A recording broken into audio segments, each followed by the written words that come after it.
I'm here, and as promised, I've got the exclusive interview with Maddog Mcgraw and special guest Deebo Mac. These guys are two of the best rappers I've ever heard in my life. It's grimy, it's lyricism, it's real. You guys gotta check it out.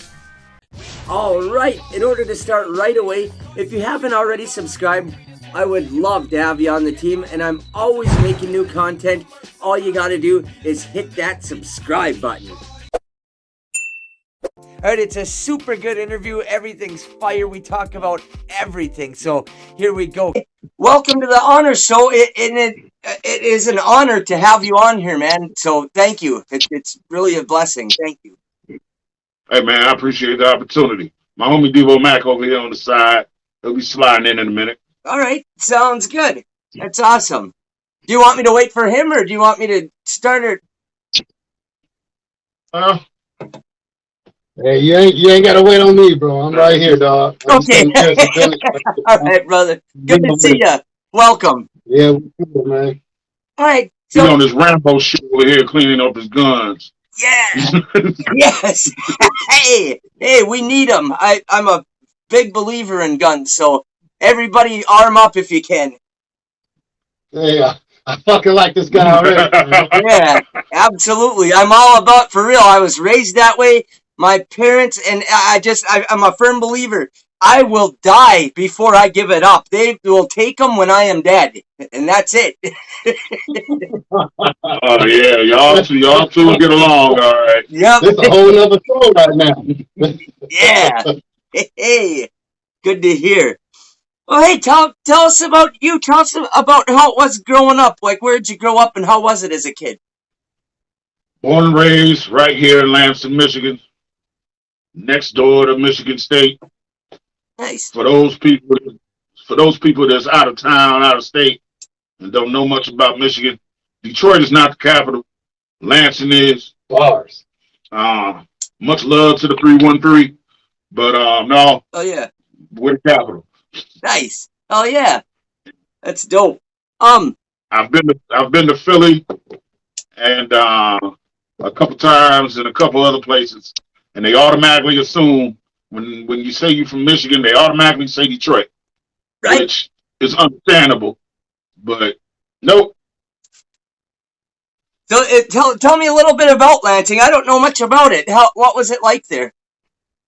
Actually, growing up in the 80s, Lansing was a very cool city.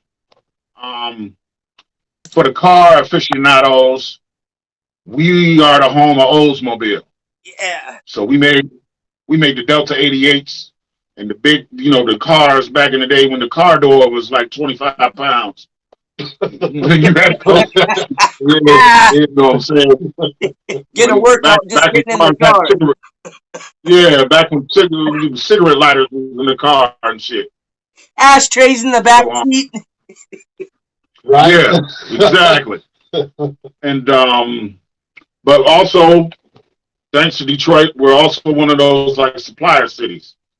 Yeah. So we got factories around here that make certain parts. We make the parts here and we ship them to the D. Nice. And they finish off. Yeah. So growing up here was cool. The schools was cool. I mean, it used to be a lot of shit to do before the Reagan era and the first Bush. Yep. Kind of, and the crack epidemic. The crack epidemic hit Lansing just like any other city. Right. So, but growing up here was cool. I used to got into my little juvenile delinquent days when I was about 11, 12, 13. So I lived in Grand Rapids for a little bit. I lived in Albion for a little bit, but this is home. Okay. All right. Well, thank you for that. How was school for you? I suppose you said you were kind of getting in and out of trouble, so school probably same thing. Well, I played football in high school. Oh, nice. I was all state. I had a lot of letters. I messed around and caught a charge my senior year, and those were back in them days where if you caught a charge back then, they kind of pushed back. Right. So, when high school was over in Grand Rapids, I brought my ass back to Lansing. Right. Okay. Man, that's cool that you played football. So what position did you play? Defensive tackle. Nice. Nice. That's a lot of Yeah, work. it was fun. Yeah. It was fun. I started out Absolutely. playing linebacker. I didn't play defensive tackle until my senior year.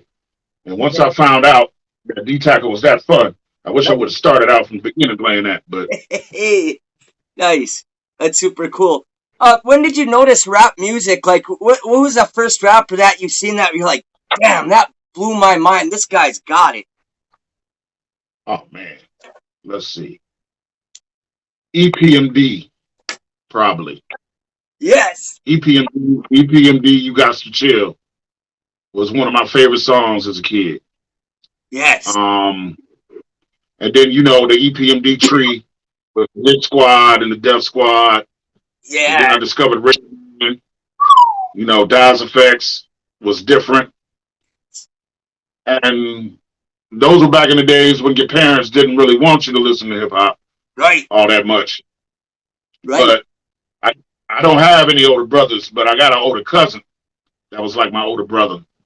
And when I would spend the night at my aunt's house, basically I had the headphones on listening to NWA and Too Short Yes. because my aunt would kick my ass if she heard me listening to this. But I'd be playing Tecmo Bowl on the Nintendo. Yes. LL Cool J walking like a panther. Yeah. I love these origin stories, man. Cause I'm an '80s baby. I grew up I was born in '82, so I was a kid in the '80s. But I remember a lot of this shit, and I remember these groups and this music and stuff, and it made it a big impression on me. When I was 6 years old, in 1988, I'll never forget. This is what happened. I was listening to a Christian rap tape that my mom gave me because she didn't want me listening to regular rap either. And this kid on the bus goes, "What you listening to?" And I said, "Oh, this DC Talk." He's like, "Here, let me listen. You can listen to my tape." I'll never forget it. It was a yellow and pink and green Memorex tape. It said Easy E. Easy Does It on it. Oh, yeah. Yeah. Yeah. And that's Yeah. the first song I heard on there was the first one, still talking shit. But the intro comes on. He's like, "Now that you got the album, what the fuck are you going to do with it, bitch? Bitch." I was like, whoa. I was hooked. I said the beat, Yeah. the rhymes, his voice. So from then on, it was a war between me and my parents, hiding my tapes and CDs, and then making fake edits so they would think I only had an edited copy, and I'd listen to the real shit on my headphones. It was crazy, but yeah, Hey, man. that's why I like hearing Hell, these origin stories and shit. That easy shit went hard back in the day, cuz. Yeah, hell yeah, I still bump that like Yeah. regularly. I love it. That's awesome. When did you start rhyming yourself? funny story. Yes. About fourth grade, I had a little brother that passed away. So, Sorry to of course, hear that, when man. he passed, yeah, he died of sudden infant death syndrome called SIDS. It's like a form of crib death. Right. Well, of course, we moved out of the house where it happened because, who in the hell is going to stay in a house with that memory? Right. And I ended up moving not too far away, same side of town, but I ended up basically in a class of fourth and fifth graders mixed. And it was Valentine's Day. And it was one particular girl that was a little more endowed than the rest of the little girls. She had some knockers. She had some knockers already. So, of course, I liked it. And I wrote a poem and I bought an Avon necklace and I put the poem in the Avon necklace. Yes. Now, this was back in them days. I don't know what they do in school now, but when it's Valentine's Day, everybody got a bag on their desk. And you walk around and you put the Valentine's card or whatever in the bag. So I put the necklace in the bag. Her and all her friends crowded around. She opens up the necklace, throws the necklace out of the second story window, and then reads the poem that I wrote her out loud. So it went from poetry to when I went home, I was pissed. and I wrote my first rap that day. Yes. Yes. So, do you remember what some of the bars are? your girl's a hoe, she's a tramp, she sucked dick for food stamps. Yeah. That's a Yeah. Yeah. Woo! I was heated. To say the least, I was heated. I love it. Yo, You found an outlet. I had to do something, man. Right. That's some embarrassing shit. Right. You getting all that. And those were back in the days where men weren't supposed, boys, you want to be lovey-dovey. Right. Or at least be looked at lovey-dovey. She read my poem out loud to the whole class. Man, that's heartless. And then threw the necklace out the window. That's some hard shit to deal with. I'm sure his first writing story is a lot. No, nigga, you got me beat like a lot less dramatic. I can't even fuck with that. Damn. That's a story of giving. Right, that's the story of somebody having some drive of, man, I need to get this out. Right. He ain't lying. Yeah. Oh, that was just some regular shit. You know what I'm saying? Like,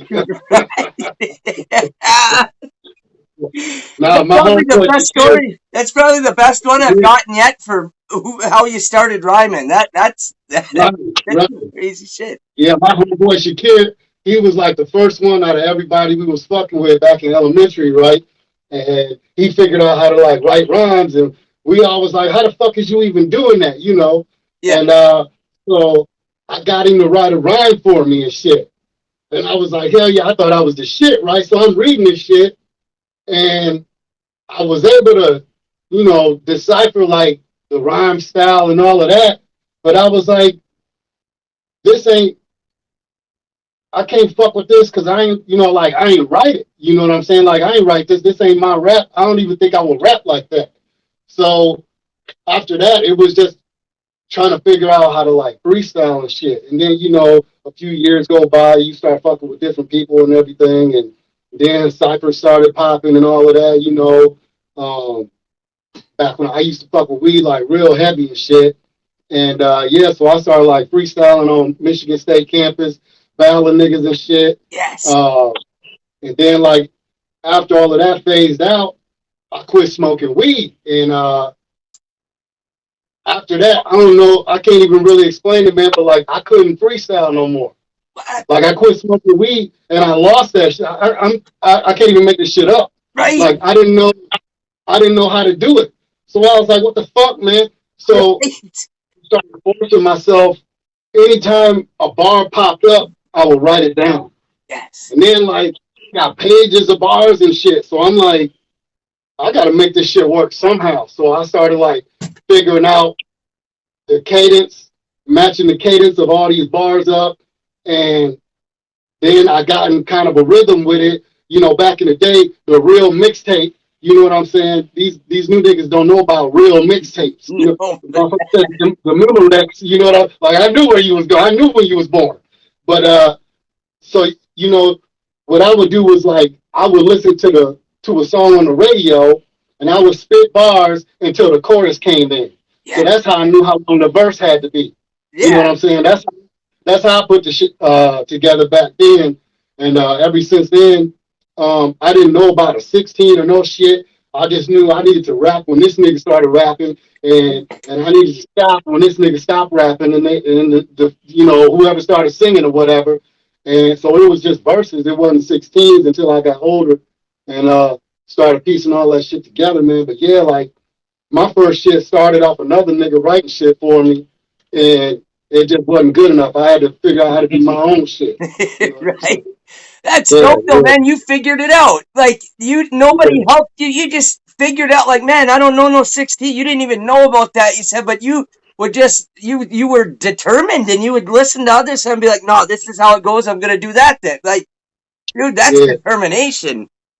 It'd be like that. Probably 1 in every 5 rappers got the same story though. You don't know all the shit. You just got a feeling this how it's supposed to be. Yeah. You find a way, Oh yeah. Well, big man, big ups to you. Props for that, man. That's dope. And here you are later, making it happen. Yep, sitting on my ass.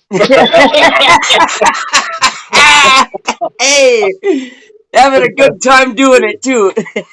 Yep, yep. Who would you say are your guys' biggest influences? Mine would be Redman, Busta Rhymes, ODB. Yeah. And the reason why I don't is because they taught me at a young age it was okay to do you, to be different. Yes. You know, Buster with the grunting and the Redman used to grunt at the beginning, you know, back at like the Darius Dark Side days. Right. And ODB was just fucking wild. Yeah. Hey. All over the place. Hell yeah. So yeah, them three. Yes. Awesome Are mine. influences. Awesome. Those are three guys that are literally icons, so that's dope. What about you? Yeah. Deebo Mac? Shit. I mean, that shit really changed quite often, but I want Right. to say some of the first ones that I used to like fuck with real heavy.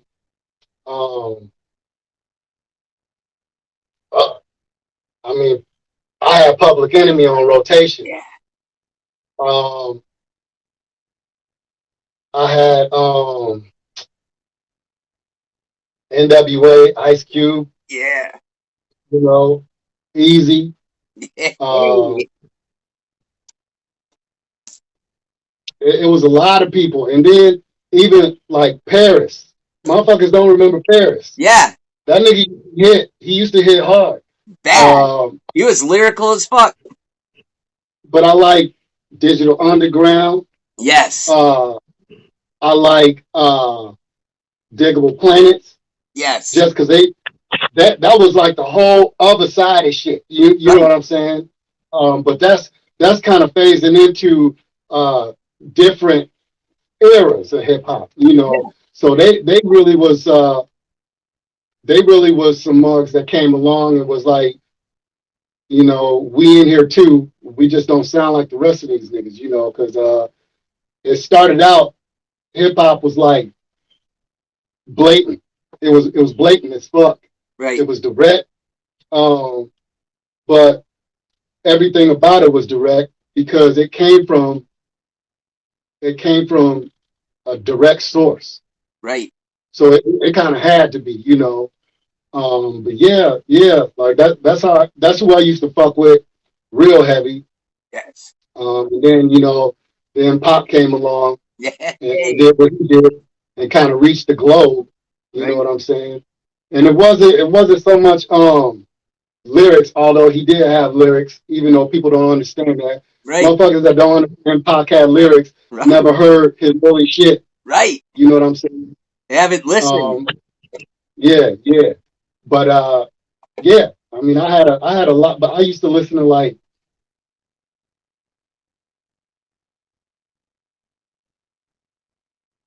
any and everybody I could get my hands on, I would listen to. It did not matter. It did not matter.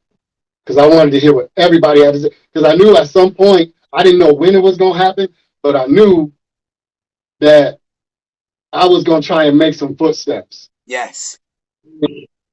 Even to this motherfucking day, I'm a firm believer, like, you got to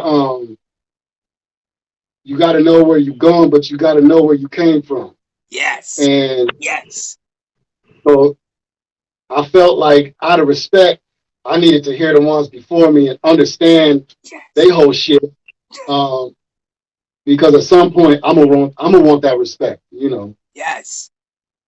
Yes. I think that's one beautiful thing about being from Michigan. We don't have cultural bias. Yes. For the most part. Yep. Like the East Coast might or the West Coast might. I could listen back then. I could listen to Spice One, America's Nightmare, and then I could listen to Raekwon's Only Built for Cuban Links next. So and then mess around and steal one of my cousin's 8-ball MJG tapes or something. So you know, we more of a melting pot of what we like. Yeah. Yes.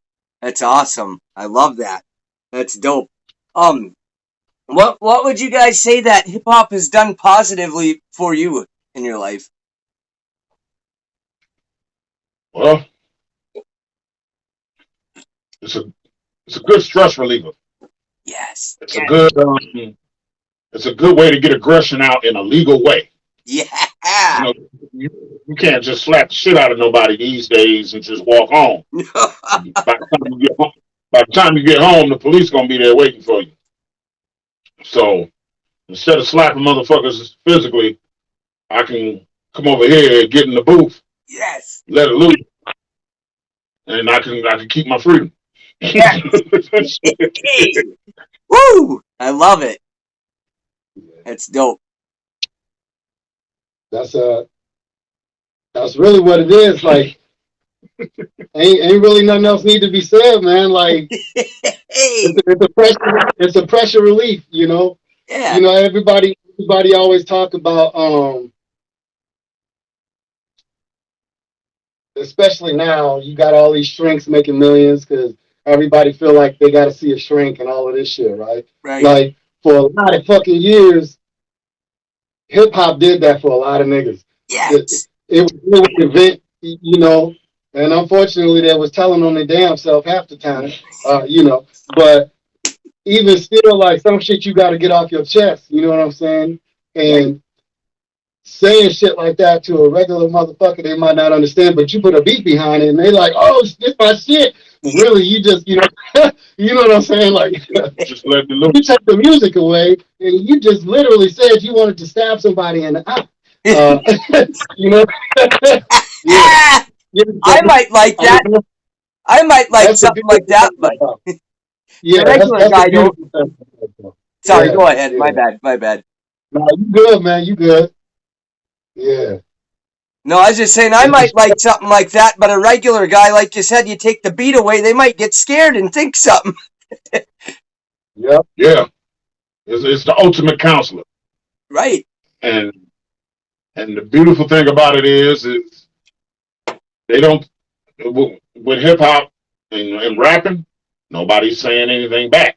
You know, you talk to a therapist, they might ask you a dumbass question, which will trigger you more when hip hop is just here to listen. You know, the booth is just there to listen.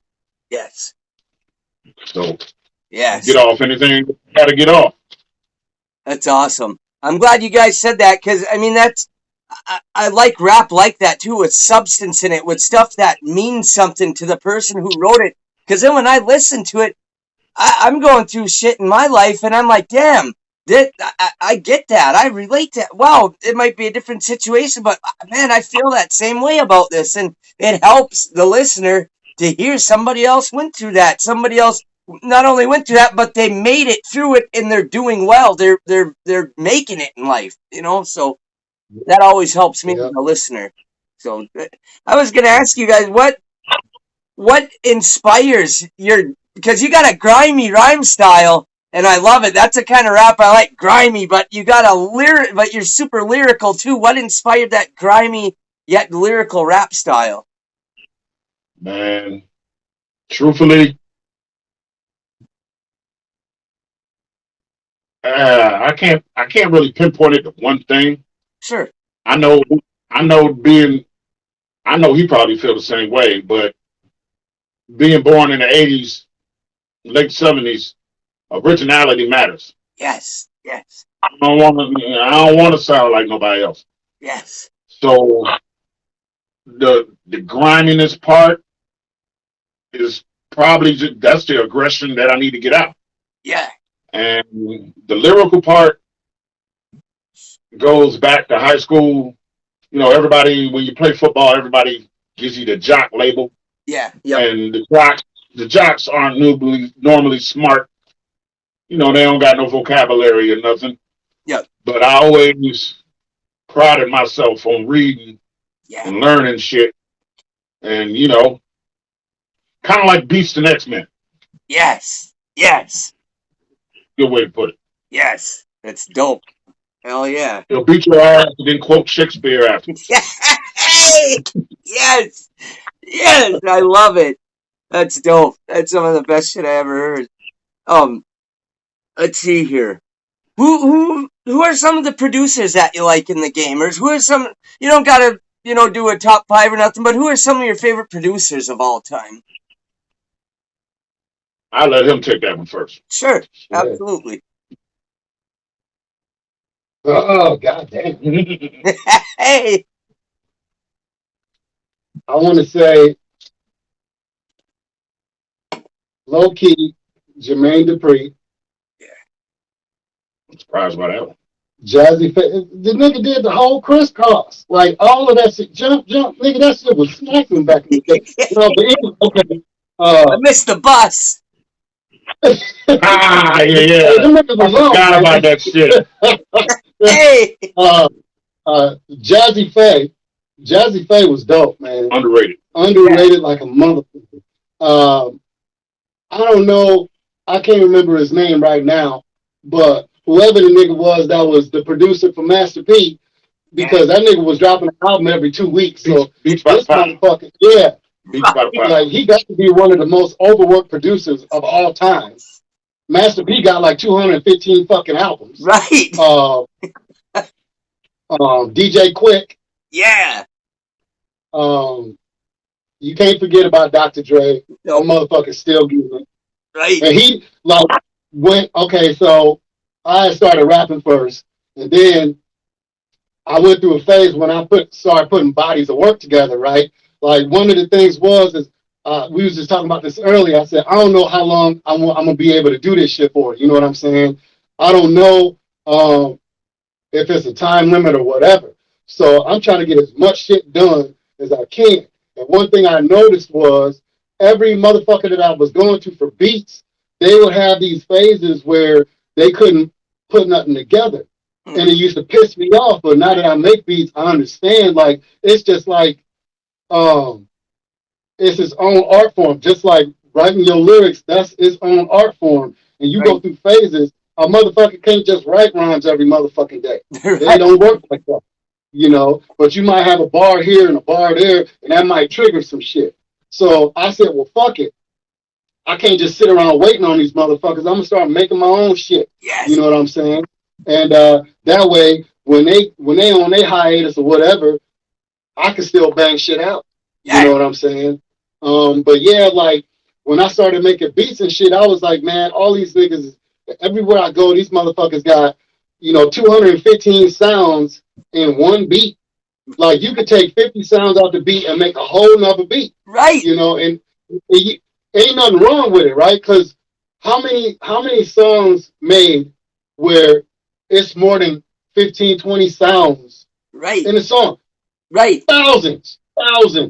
There's nothing wrong with it. Right. But you don't have to do that. And that's how my mind used to work. So I used to try and take like 10 sounds and slap some shit together with 10 sounds. You know what I'm saying? And Dr. Dre, like I had seen it was some video or some shit where they was interviewing him, and he was saying the same shit. Like he was like, it's beats where I got a ton of sounds in there, a ton of samples. Sometimes I got samples from 3 different records on one track. You know what I mean? And then there's times where it's 3 or 4 sounds, and that shit be hitting. Right. And if you listen to some of his shit, you can count on 2 hands how many individual sounds is in that beat, and it then went double platinum, diamond. You know what I mean? For real. So for real does that too. For real is another one I was gonna name off. He's crazy with it, He's weird than a motherfucker, but hey, being weird is all right, Yes. If you do that, can't really hate on him, but he got iconic, classic beats, What I Am is dope because he just fucking. He's definition though. He's the fucking epiphany of weird, But his beats are like fucking out there, They out there. But I could keep fucking Eric Sermon. I mean, come on, man. People don't realize how many dope ass beats he didn't gave out to the industry. You know what I mean? Yeah, the list is limitless. Them some of the ones. It's like I know enough of their shit to where I probably know it's one of theirs if I hear it. Right. That's I would go. Go ahead. DJ Battle Oh, is underrated. Who? West Coast. His Who was beats it? funky as hell. That West Coast funk. Yeah. Um, I've always been a big fan of RZA. Yeah. facts. Yes. I mean, that's you talk like about like No Limit and all the part of it push. RZA had RZA production wise had a 3-4 year run that can rival anybody. Oh yeah, absolutely. Absolutely. RZA's brain is kind of like Tarantino.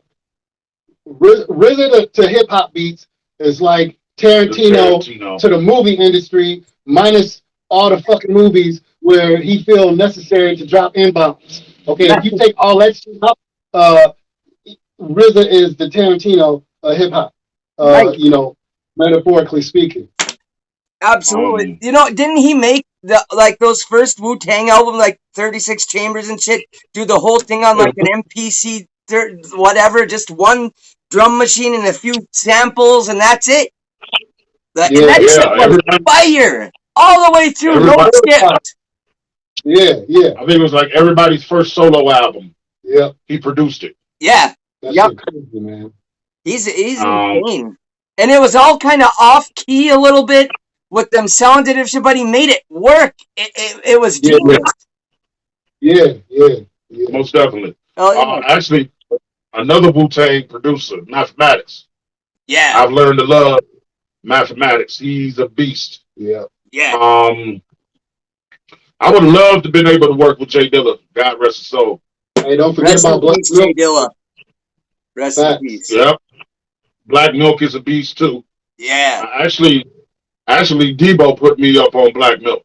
Nice. I knew of the name. Yep. But I had never really dove into him, and he set me losing out. Yeah, losing out with Royce. Woo! Yeah. Royce 5'9". Fucking fire. And I listen to Tronic at least once a day. Yeah. Yeah. That's my shit right there. Yes. Black Milk's got some hits out there. Yeah, man. He was supposed to. I didn't even really check into it to see if he had did that shit. But the last I heard, he was supposed to be working with Be Real on one of Be Real's albums. Yes. And I said, I'm thinking of stretched out. Like, that's what's up, though. Right. Mad at it. You know, speaking of Be Real, one of my favorite producers of all time is their DJ Muggs. Their DJ, like all them beats. He actually a lot of Ice Cube hits, even some of House of Pain's hits back there. He's had his hands all over every damn thing. Yeah. And he's one of the ones, like you said, where you can hear it and you can kind of tell it's him. I love him. RZA, DJ Unique, who did Bones' first couple albums. That shit was fire. I love that shit. And then Dre and M and RZA. But there's a lot of all them guys you mentioned. Damn, those. Woo! Yeah. And we didn't get that. Well, right. We didn't touch that line. Yeah, right. We didn't even really get into it all the way. You know, there's so many more. Organized Noise. Yes. And what they did with the Dungeon Family. Yes. Is remarkable. Iconic. Legendary. Yeah. I mean. And I like what you guys said too. I like what you said earlier about, liking everybody so you can go back and listen and hear what started and what you're standing on. And these younger generation, not all of them, but there's a lot of them who just don't give no credit to nothing about the old school. It's like this is why we're here. This is what started it. I always want to give props to everybody along the way because I feel like we need to. Yeah. And plus, I feel like if you're gonna sleep on the second floor of the house, you should have respect for the foundation. Yes. Because if that foundation is weak, any old storm can come through and blow your shit over. Yes. The actual foundation of hip hop is so strong that even with corporate media and all of the backlash and all of the, the shit the machine tries to pull, you can't knock down the actual house of hip hop. Nope. It's gonna stand forever. Yeah. It's gonna. Because it's a movement. It's an idea. It's a culture. It's a people. It's you can't kill that. It's staying. And with the evolution, you're building more floors. Yep. Hell I'll yeah. be honest with you. Hell yeah. I don't like Negroes, but they built their lane and they built their own floor. Right. A part of the foundation of hip hop. Um, a lot of these new female rappers all talk about the same damn thing, but they got their floor, you know what I'm saying, on the house. Right. I'm not going to that floor. Nope. But I respect that floor. Right. Right. Absolutely. I like how you put that. That's a damn good analogy. I like your guys' wisdom. That's the type. But you both got the type of wisdom that you only get from being in the game. Being in the game of hip hop for a long time, or growing up, in the streets and figuring shit out. So I appreciate the wisdom and everything. I really do.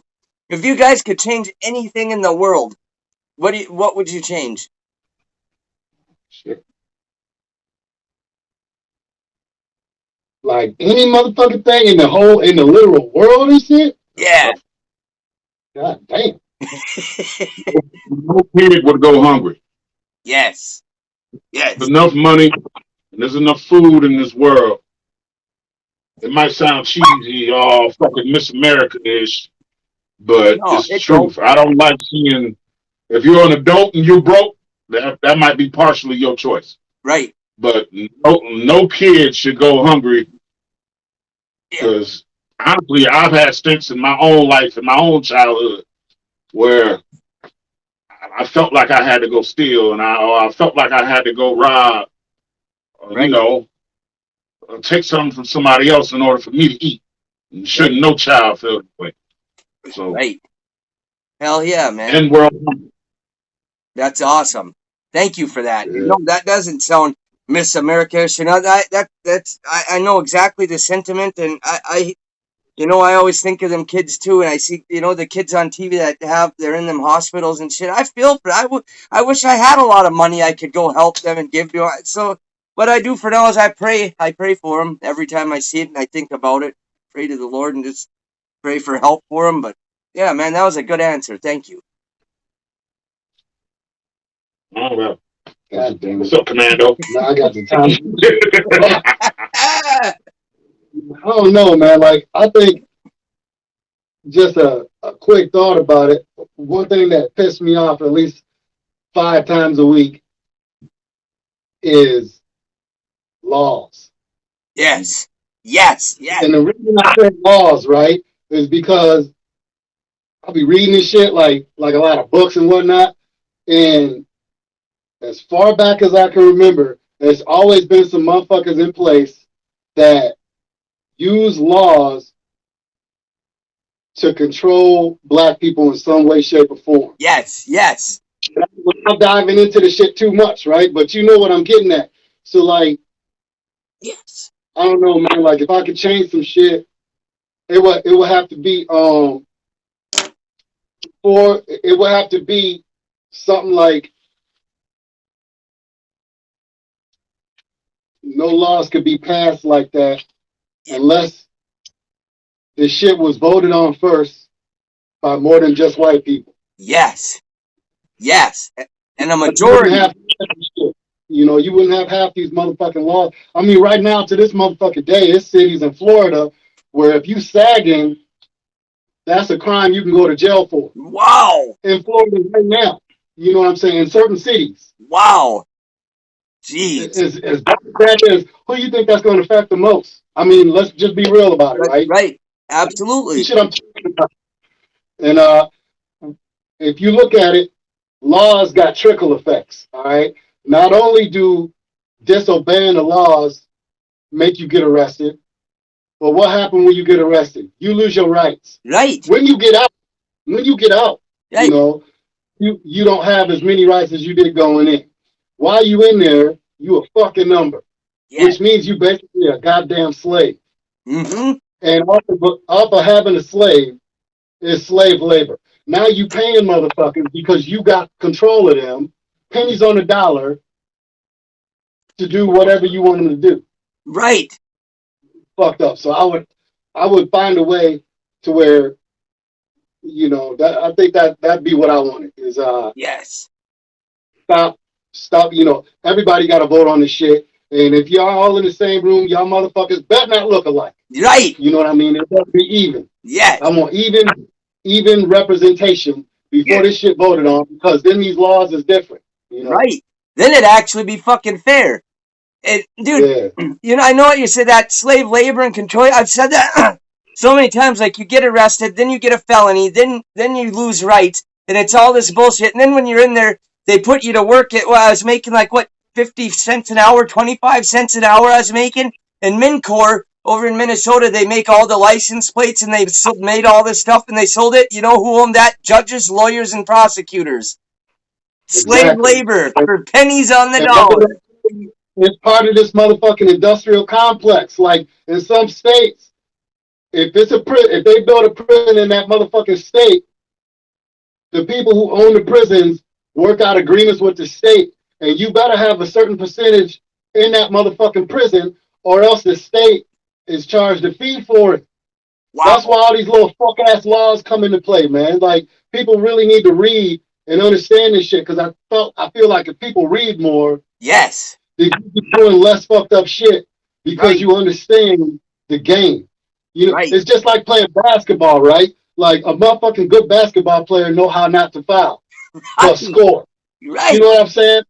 And so I just feel like not enough people was told that kind of shit early on, and they don't research it until it's too late. Right. It was a couple judges in Pennsylvania that got caught up for literally steering prisons, motherfuckers that they give prison sentences to, them steering them to certain prisons. Wow. And them getting kickback. Yeah. The judges would get like $5,000 in an envelope. And that's some lame shit. Yeah, it is. That's sick. And this country has more people incarcerated than any other country on the planet. It's a business. It's big fucking business. Huge. Yeah, lame free. Yep. And then we just talking about the top part. We ain't talking about like the phone companies that get paid off of, the phone calls you make to your family. Right. That's another part of the game. Yeah. 10% outsourcing of food services. Yep. Like here in Michigan a couple of years ago, it was like fucking not gnats, but fucking some thing, not slugs. Anyways, the food companies that was hired to feed the prisoners was fucking up the food.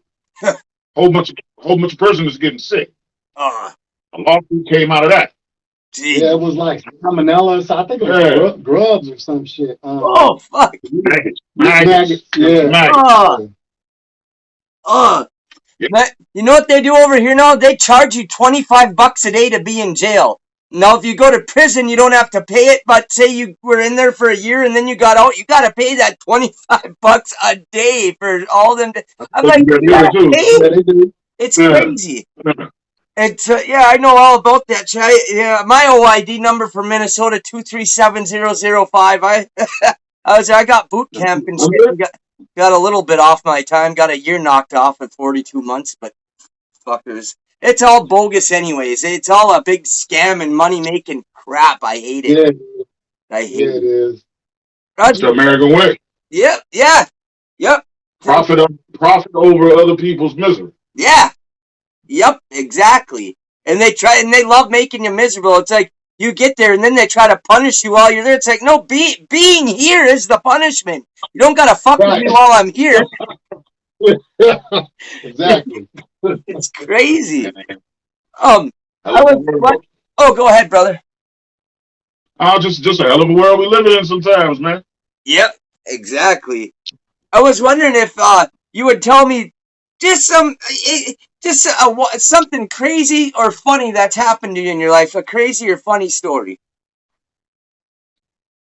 A crazy or funny story. All right. Damn. I got a bunch. Shit. Um, my dad used to live 4 blocks away from me, and he has his girlfriend. I ain't gonna call her my stepmom. She ain't my stepmom. I'm grown, but her kids fuck with my dad. Now he done basically raised these little motherfuckers, and I try to stay away from the situation as much as possible because if I end up putting my hands on her kids, it's going to be an issue on him. It's going to blow back on him. Right. And one time he called me and told me he was in trouble and needed me. I walked the 4 blocks. I get to his house. Somehow he ain't here. And I'm walking down the steps. I'm walking under the electric wires that's connected to the house. And a bird shit on my shirt. That was the last time I went over there to that house. No, it wasn't even a flyby. They were sitting. Those little fucking flying shit dogs. And yo, I swear to God, I did not go back to that house while he lived there again. That was just off the top. Funny shit. Funny shit happened to me all the time. Damn birds. They're like flying shitting rats. Yo. And there's nothing you can do. No. And it wasn't a damn thing I could do. But I saw it as a sign. That was God saying, don't fall for this bullshit no more. For this shit no more. So, there's fallen shit. Don't fall for this shit no more. Yes, I love it. I'm sorry that happened to you, but that's a good story though. Hell, I used to be a trash man. The company's called Granger here, and one day I had to substitute for somebody else out in the country, in the suburbs, and snowed like a motherfucker the day before. I'm talking about a good foot and a half. Ooh. I bust my ass. I probably slipped and fell about 10 times that day on dirt roads. Jeez. Now we live in the city, and a lot of city people complain about the snowplow and how late they come and that type of shit. Well, in the country, the snowplow might not come at all. Right.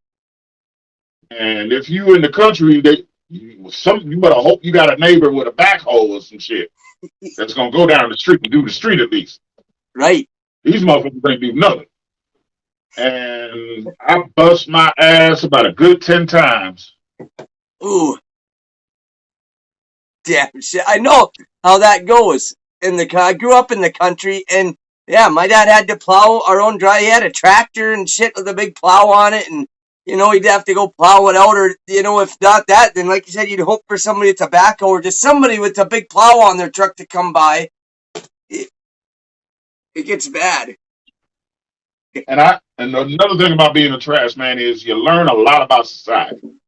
And for one, like that child hunger discussion I was having, we as Americans throw away a lot of fucking food. Tons. We are very wasteful and very spoiled. And also, the people that live in the richest areas, that don't mean they got it. Like people make jokes about people with the little, the plastic bags you get from the shopping store. They say it's ghetto to put your trash in those. Yeah. You will be surprised how many rich motherfuckers that live in the suburbs. That's all they use as trash cans is they fucking little plastic bags. Wow. A lot of rich niggas be cheap as fuck. Cheap as fuck. Like the real rich niggas be cheap than the motherfucker. I'm talking about holy ass sock cheap. You know what I mean? But motherfuckers that you could tell a motherfucker that been rich for a long time because of shit like that, right? And then a motherfucker that just got rich out of nowhere, just based on the kind of shit like how they roll, they spending habits and shit like that. Because real wealthy motherfuckers, They tight wide. Real wealthy motherfuckers wear Walmart khakis. Yeah. And fucking polos. Them old name polos. Them Nike, them Meyer Nikes that them football coaches be wearing and shit. You know? Oh yeah, the Monarchs. the Air Monarchs. Joints. Yeah. They about to tell on some damn body. Yeah. You know? Yeah. They are. Hell, some people working with the trash company, another one of them stories, some motherfuckers will literally like drag their trash cart in the house, and it seemed like they just put that bitch at the edge of the counter. All they trash is just throwing that bitch. They don't even put it in a bag. They just say fuck bag. Period pads and shit. Nasty motherfuckers. There's some nasty motherfuckers in this world. Whoa, this is my last story. All right, I was born on November 15th. Those that know, November 15th is a big day in the state of Michigan. I'm sure it is in Minnesota, but that's the start of deer hunting season. Mm-hmm. Shit, here in Michigan, some small towns are shut their whole school district. District down. No school. Go hunting with your daddy. Yep. Yep. Well, we had our little Wednesday route out in the country. And this motherfucker for 4 weeks straight put a whole deer in his trash can. What? He would shoot deers and just take the antlers. So just take the heads and the antlers to show off.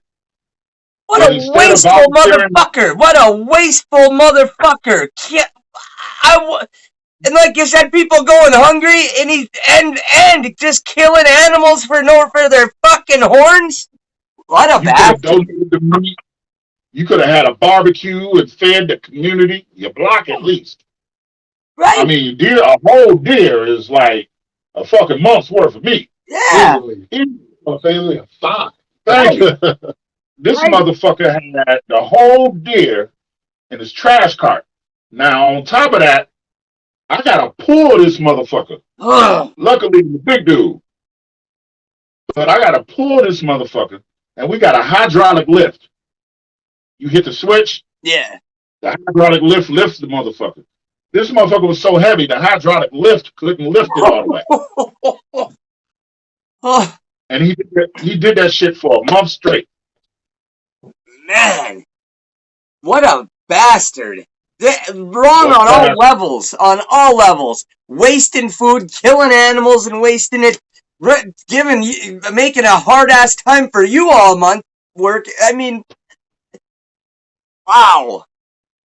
And he probably is one of them guys that goes to church and acts all nice, and people think he's some nice guy. It's like, no, those are the worst. He's an asshole. Yes, yeah. Chad. He sits in the back. Fucking Chad. Yo, I'm just saying, like, you could have donated that meat to the food. Well, you probably couldn't have, because who in the fuck shows up to the food bank with a whole deer? Right. He could have took it to a processing plant. Yeah. Had it chopped up, stew meat, some shit. Mix it with. I know being vegan and and all that bullshit is big right now. But let's face it, it's been generations of mankind eating meat. Right. And it's gonna continue to be generations of mankind eating meat. Well, that could have fed some kids. You could have put that in some stews, nigga. Yeah. It get cold up here. Right. I love me a beautiful stew. Yeah, hell yeah. We like mixing that shit, mixing venison with some pork and grinding it up and making some breakfast sausage with a little bit of spice. That shit's bomb. Up here, too, some deer hunters do actually get it processed and donate it to the food shelf and shit. So yeah, he could have did all that. Like you said, man, what a way. I just hate people anyway. Even if, I just hate it when somebody kills something just because they want to kill it for sport or for a trophy. Like, you better eat that whole thing. You better take them bones and make some trophies out of it and make something. Like, I shot a bear before because there's a problem bear. The DNR said to shoot it. It was up in our yard destroying shit. I ate every bit of it. I shaved the teeth and skull and shit and made stuff out of the claws. I ate. We made stew meat. We made steaks. We made everything. It was the best, man. We made pot roasts. My son said that was the best beef he ever ate. It The wasn't Native joking. Americans, the Native Americans cherish the buffalo, and Yes. they cherish the buffalo so much that when they kill a buffalo, they use every single part of the buffalo Yes. Out of respect. out of respect. That's what it's supposed to Right. be about. Yeah, Exactly. it didn't start. They didn't start doing this crazy shit until Tom Sawyer and the Fucking Chad. and the Chad. Yeah. Yeah. Hey, I love it. You know, Oh, I love it. I'm against them too, man. I ain't like all that. I just don't understand. Like even in jail and shit, I went to sit down at this table, and it was my black homeboy and a couple native dudes, and the one native cat was like, "Well, I don't really like white people." I was like, "Cool, neither do I." And I just sat down, and he's like, "Yeah, all right." hey man, It is what it we is. know who's the allies and who isn't. Right. The Exactly. thing about Michigan is from the outside looking in, you would think Michigan would be a blue state, but it isn't. This is a Republican state. Don't Right. get it twisted. Right. Same with this one. Same with Minnesota. They say they're progressive and shit like that. They ain't. It's shit. They still ain't even legalized weed all the way yet.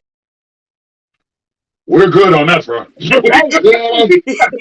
so much weed around this motherfucker. Yeah, man, look. Shit, I'm mad as hell. I don't even smoke weed no damn more. I Yeah. don't sell it enough. These motherfuckers, they can start a business. No, I was selling it when it was hot in the motherfucker. Yeah. We got it medicinal, we got it recreational. I think if you get caught, I think you can only you can have what 3 ounces on you, Nice. I think so. some shit like that. Nice. So there's dispensaries all over Michigan. Yeah, I'm hating. I don't give a fuck. I'm hating. We found some loopholes over here. We found some loopholes. Like THC isn't actually Delta 9 THC until it gets warm. So they grow plants and keep them cool. So it's THCA. And it's technically not illegal then, and it's legal on our hemp bill over here. So it's fine. Hey man, what you got to do? But I'm sure it's coming. Oh yeah. I'm sure it's coming. They're foolish not to. They're foolish not to. They're losing all kinds of money and revenue. I mean, why wouldn't they? It's crazy. That's my question. Where is because a lot of these, in order to open a dispensary, you got to pay fees. You got to buy a license, and I'm sure they're getting taxed. My thing is where the fuck is that money going? Right. We'll see about that in the next couple of years, because this is still kind of fresh. But that shit's supposed to be going schools. I feel like it's supposed to go to schools, but these little kids, I hate to say it, home in the motherfucker. The public schools, man, it just ain't enough money going to public schools, man. That's fucked up, though. There ain't. The government gives money to the states for all kind of shit, and the state of Michigan gets a certain amount of money for schools, right? Why the fuck you giving money to these schools that already got fucking money? Right. That don't make no sense to me. I feel like the schools in the inner city naturally make less. I don't give a fuck about how many people is in that city. It should be a matter of what is the average median income, and based on that, maybe that area get the most money because I mean, it's a whole lot of schools around here that look amazing and they get all the money. And I think it's because when they number crunching, trying to figure out who get what percentage, they're using the wrong variables. Yep. So these areas where motherfuckers is already well off, but they got less people in that area, they're getting way more money. These schools is already got top tier. They got better motherfucking football, weightlifting rooms than motherfucking Division II colleges. Yeah. You know what I'm saying? What the fuck is you really doing? And on top of the fact of what he just said, to top that off, that goes back to redlining. And for those that don't know what redlining is a method that the government used to say black people can't live over here. If you in the red part, that's black people of color, Yep. low income housing. The green areas is the suburbs, is where the white people can live. And they've been doing redlining for fucking decades, if not a century. Right. So, I mean, and if you got all of the poor people living in one area and you want to base how much the schools get off of home ownership, when, of course, you don't own your house if you're poor. Right.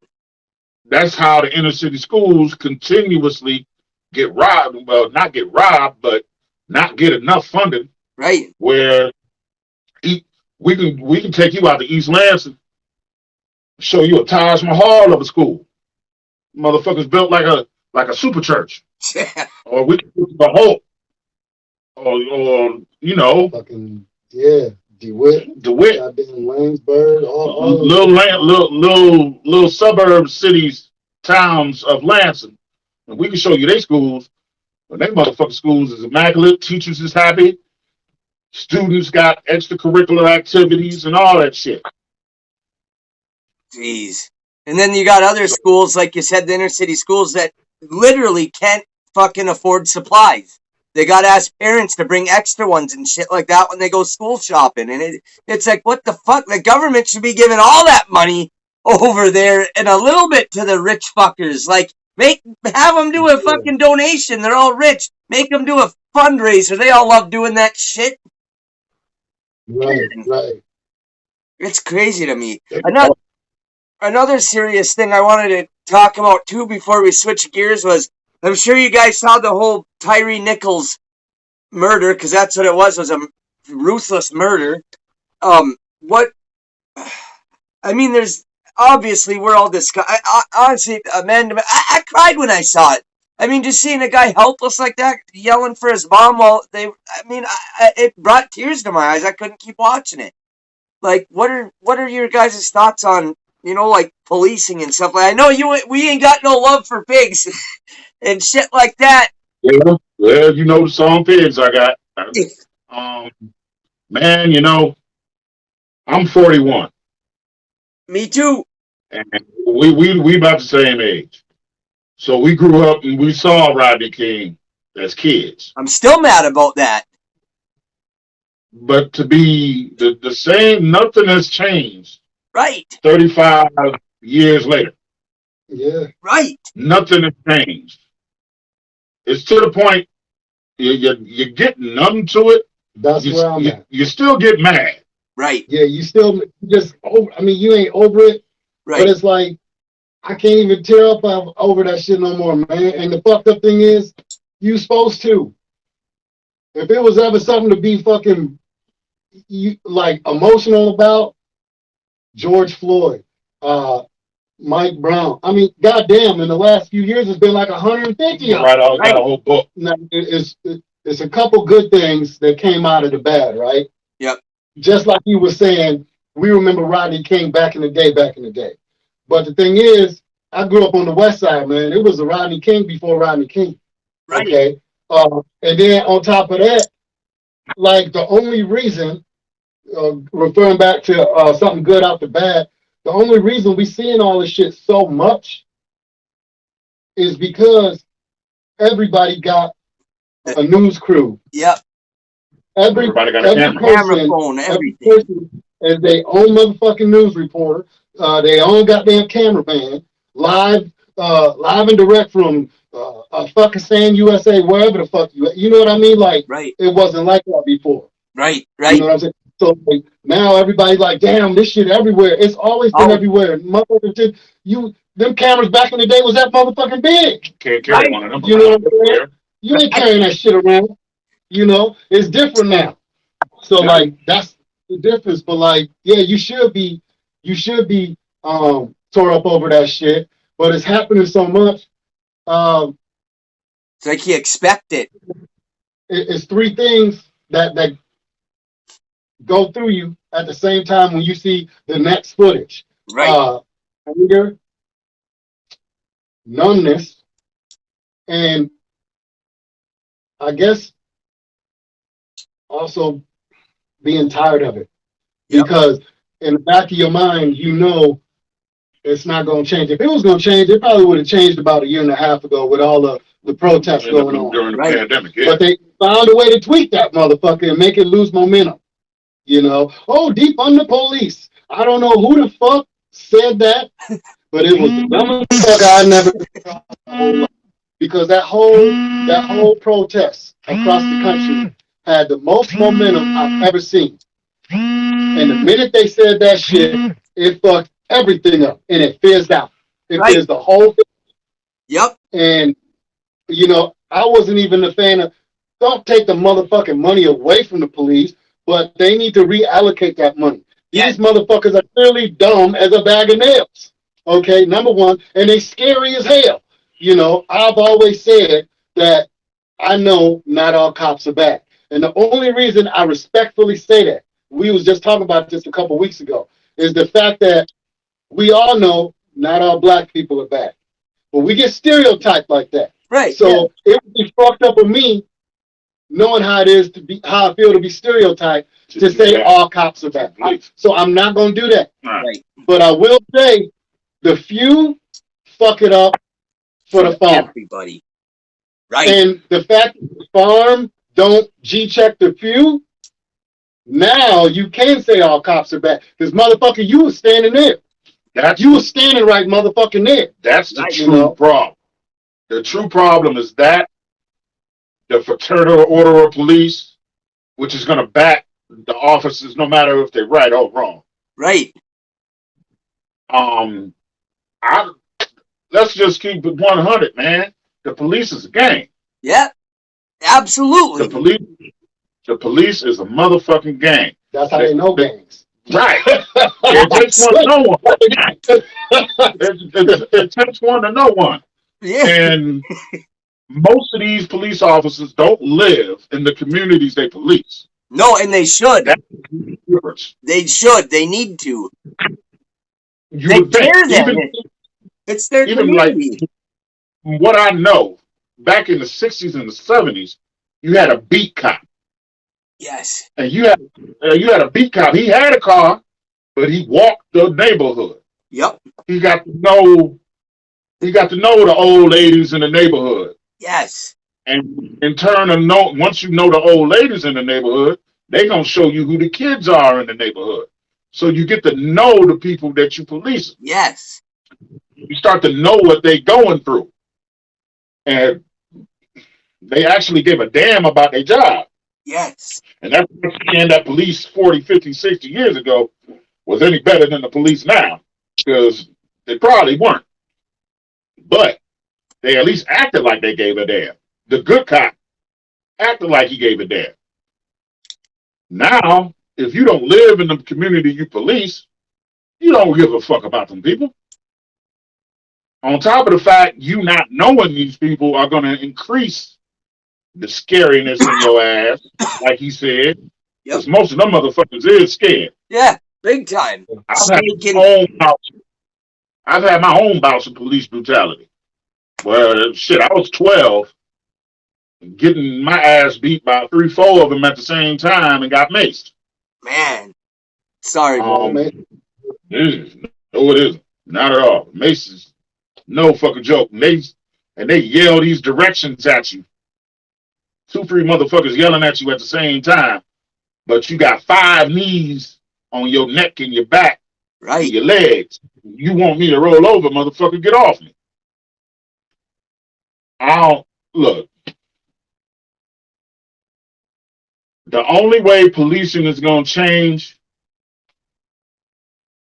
is if these motherfuckers start getting real prison time. Yes. Yeah. And I'm not just talking just one bad apple.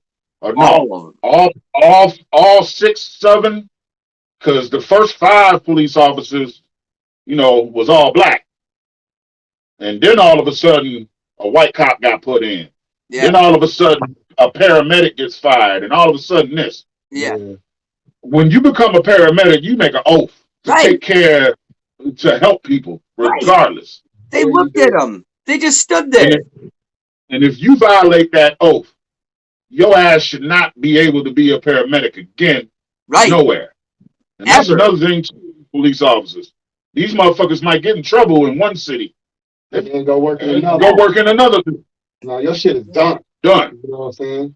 Done. So you can't even be a mall cop. Like none of that shit.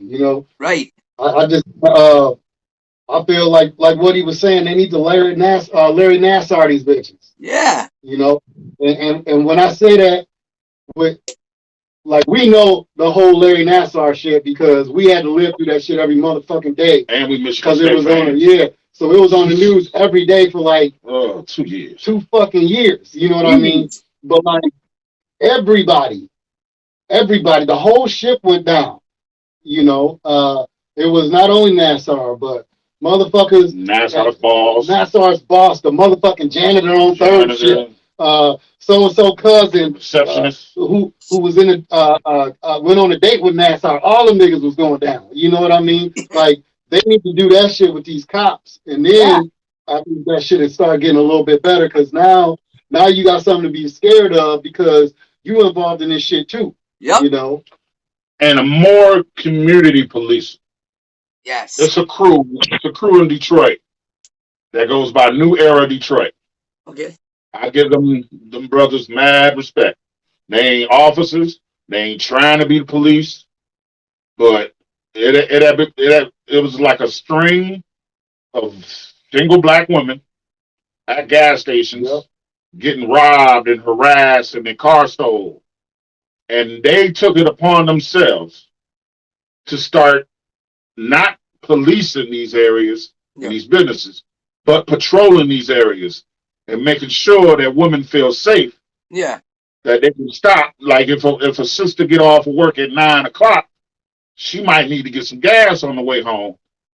And in Detroit, sorry to tell you, I mean, some of them gas stations you don't want to fucking frequent at 9, 10 o'clock at night. So, they've made certain areas safer so people can live. Just live, because crime ain't going nowhere. As long as you got poor people, you got crime. And that does not only subject to black people either. Because there's been a catalytic converters. I don't know when the fuck people started stealing catalytic converters off a car. Yes. But ever since this pandemic, motherfucking white boys here in Lansing has been stealing catalytic converters like crazy. Hey, but I ain't even gonna lie, right? Because I used to do my work back in the day. I did. That shit was organized in motherfuckers. Like I can't even hate on it, man, because it was like, oh shit, we tried to steal the whole car. These niggas is just expensive shit on it. They cracked the cheat code, like riding around with cordless sawzalls and shit. I got a cordless sawzall. What the fuck if I did? They got some crazy shit around here, man. Oh yeah. Yeah, but no, he ain't bullshit. No, like anytime motherfuckers ain't able to make ends meet, they find a way. They gonna make a lot of times it's some fucked up shit, and it's just messed up, man. Because I feel like a lot of that, if you troubleshoot and look for the root cause, the opportunity ain't there, or if it is there, it ain't gonna be enough based on the average income and the cost of living wage. It ain't gonna be enough, you know. And that's how all the fuck out. That's how everything goes south after that. For this to be the richest country in the world, supposedly, we treat our citizens the worst. Yep. I mean, you got that top 1%, man. And look, if you worked hard and you created something, if you Bill Gates and what you created and made you this much money, salute to you. Right. But I mean, like for instance, Congress in Michigan voted on raising the minimum wage. When it was time for it to get raised, guess who stopped it? The motherfucking Republicans. Yeah. Now, why wouldn't you want minimum wage to be raised to $13 an hour so a single mother with one job can actually feed her fucking kids and keep a roof over her head? I don't see how could you not want that. Right. I mean, there's no reason why. And the cost of everything is going to fuck up. That affects everybody. Yeah. Everybody eat eggs. Everybody eat bread. This shit $3 a fucking a loaf. Right. No, gas is $3.50 a gallon. Crazy. Yeah, my big thing about that the minimum wage, like I've been a money guy for a long time, and the only issue that I saw with it is rich people don't pay for shit. Right. Business owners don't pay for shit. No. Right? So if you make it to where they gotta pay for shit, okay, which means they gotta pay their employees more, all they're gonna do is raise the price of what they sell. Yeah. Because they're not gonna come out of that fucking money. Okay? So now let's just say the cost of the minimum wage raises up. So to balance that out, they raise the prices of everything. And so what's eggs now? I get my eggs from a motherfucking farmer. I gotta connect. I gotta but that's what you gotta have right now in this world. A fucking farmer connect. Yeah. They sell honey, syrup, all that shit. But anyway, no, like, so eggs at the regular store is like, for a dozen, it's like, I think I seen like $4 and something at fucking mine. That much? Yeah. Just for some regular white eggs. You know what I'm saying? Damn. Yeah, so I get them from my food for $2, you know. And they're better. So that's what I'm saying. So like, no bullshit in them. So it's basically gonna balance itself out, and the poor is right still gonna be fucked. Situation. I feel like what they need to do, greed is the whole reason this is even a talk to start with, right? It's greed. Well, if you ain't fucking gouging in prices, you ain't a greedy motherfucker. So I feel like if anything, they need to find ways to make these motherfuckers drop prices. Because if you drop the price of this shit, okay, it's cheaper, which means a motherfucker making $12, $13 an hour can afford the shit again. Right. You know, or maybe not again, but like, you know what I'm saying? Like, but I don't see them being able to make business owners drop the prices. Okay. And the reason it is high right now is because some asshole had an assholish idea about making a pandemic. All right.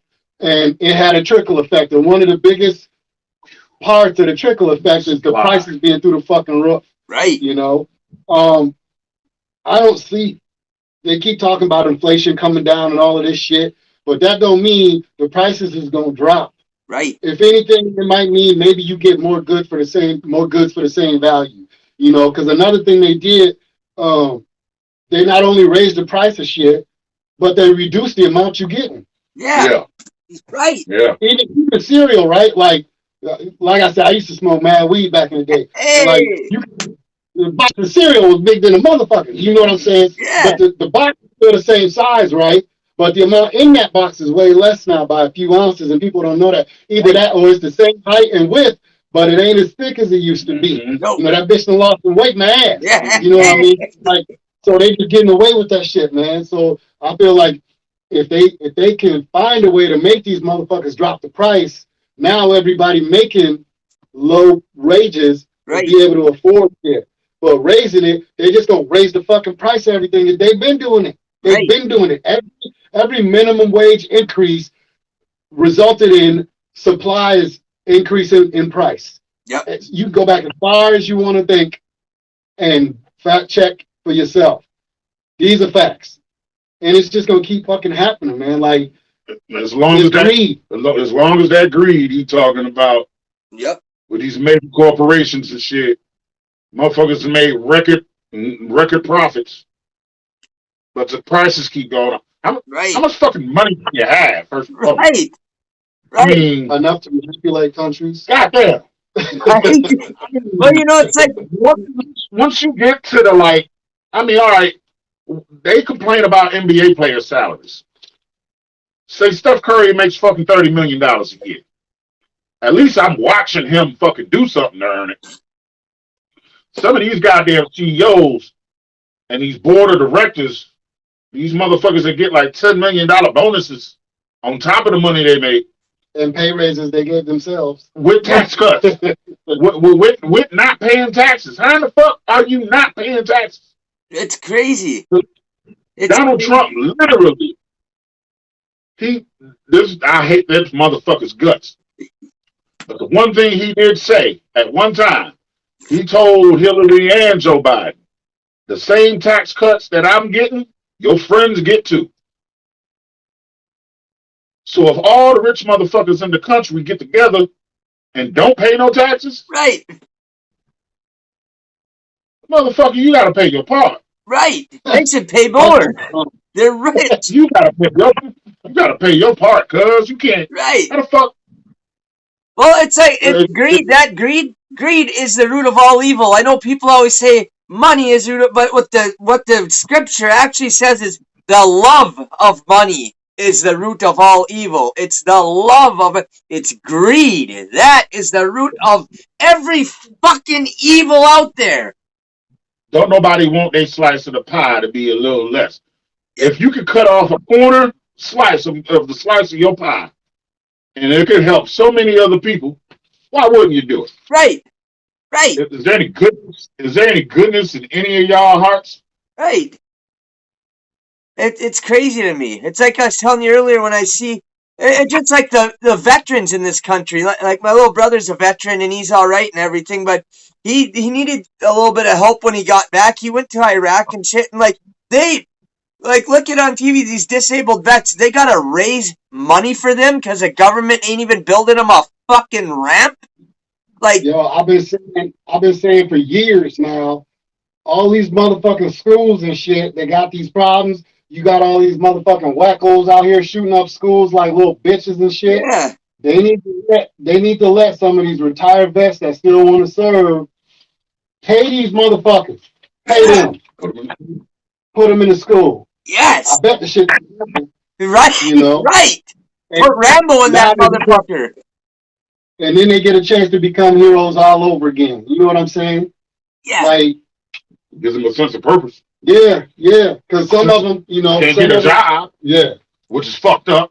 Now, I ain't no way in hell somebody should give their life and sacrifice for the country, for the good of all of us, and then when they come home, they can't get a job. right. That makes no fucking sense. They should be Yeah, that's taken not- care of. They should want for nothing. They should have a decent little house that's not all roached up or not. Give them a decent house.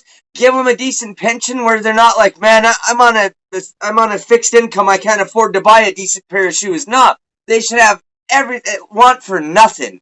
Period. And it should be just where have them work and shit if they're able to work, but it should be like, here, you serve the country. Here, we're giving you this good job. What are you good at? All right, we're gonna put you in this. Or what do you like? What do you enjoy doing? All right, we'll put you in that. I mean, they went over there and literally spilled their guts, some of them, and then come back with no legs and shit, and you won't even build them a ramp for their wheelchair. It's crazy. The government got money to help them. They got plenty of money to help. Yeah, ton. We have the biggest. I think we have the defense budget equal to 52 other countries. Wow. 5 at least. That's a couple dollars. Oh, 25 countries combined wow. is our fucking defense budget. Jeez. So Wow. they just ain't putting it where it's supposed to be put. No. That's about as sick and heartless as it gets. That's cowardice of our government to do that shit. It's straight cowardice and greed. Crazy. I want. On some go real ahead. shit though, I feel like Trump did it wrong, man. Like when he got booted out, right? That motherfucker should have dropped a diss track. No, I ain't lying. He should have dropped a diss track. Yeah.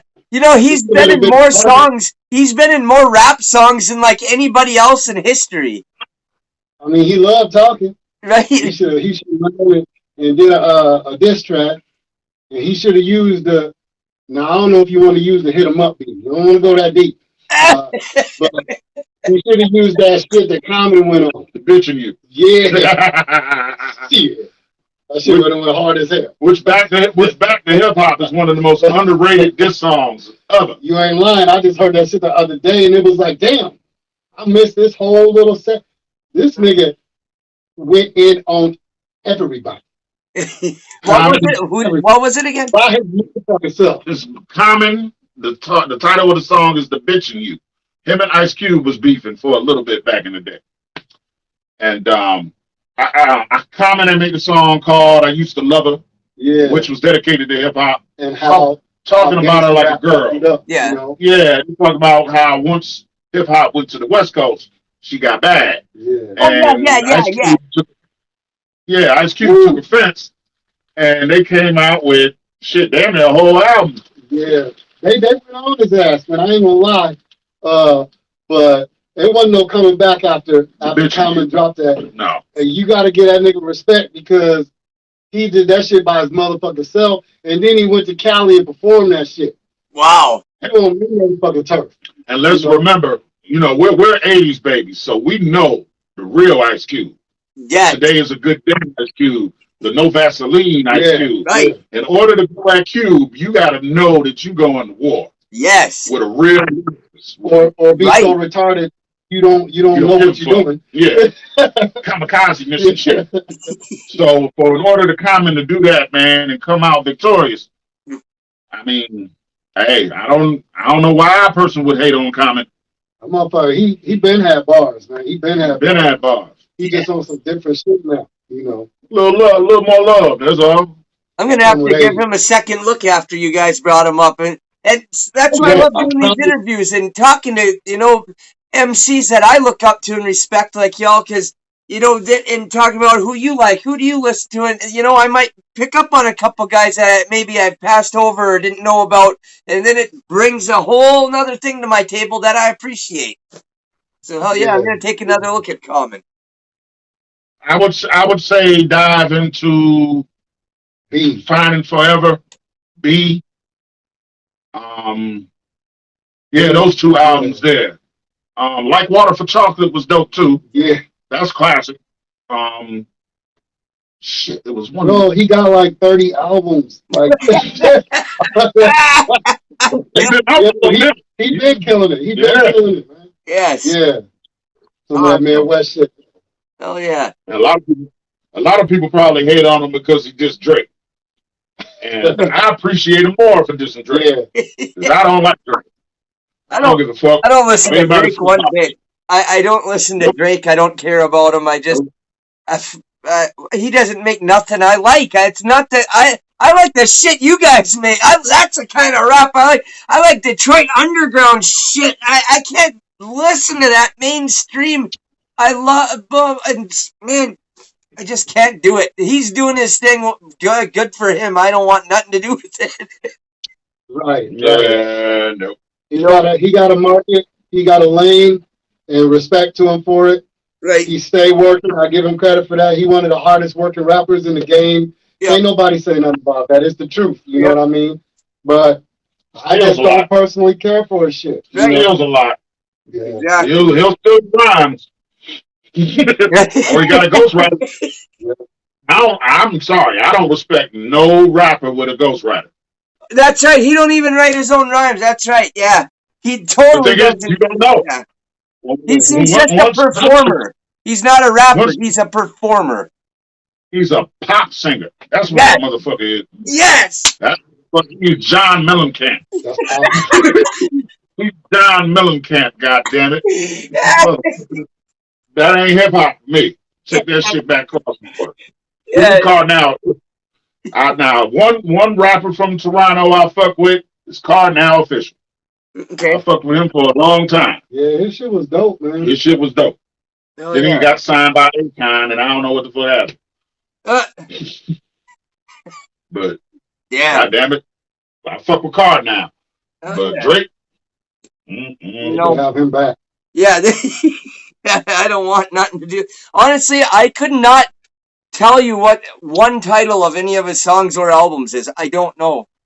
I don't. I have no clue, and that's cool with hey me. man, I was gonna ask you, what gives you the drive to, put your heart and soul and everything into your music, and because there's so like Drake, who has a ghostwriter, and other people who just think of it as a job. What gives you the drive to be like, man, I'm putting my, because you do, I listen to music, your heart and soul's in it, and it makes it so much fucking better. It makes you care about the lyricism you're putting into it and the beats you're making and shit. So I just always, sometimes oh, go ahead. sometimes it's proving people wrong. Yes, I'm not going to revenge. yes, Revenge is a definite motivator to me. I yes, mean, because I say it a lot. The people in your city, they might not be judging you by your music. They might be judging where you went to school, what kind of car you drive, where you work. yes, You know, what his wife looked like, what he looked like, what he dressed like. They ain't judging the music. So it's a lot of people locally, and I'm sure a lot of other rappers can feel this way.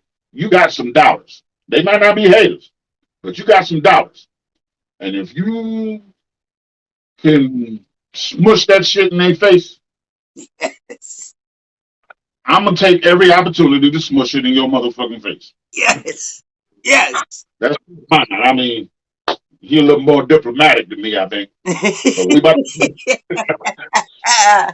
Woo! I just make happy music.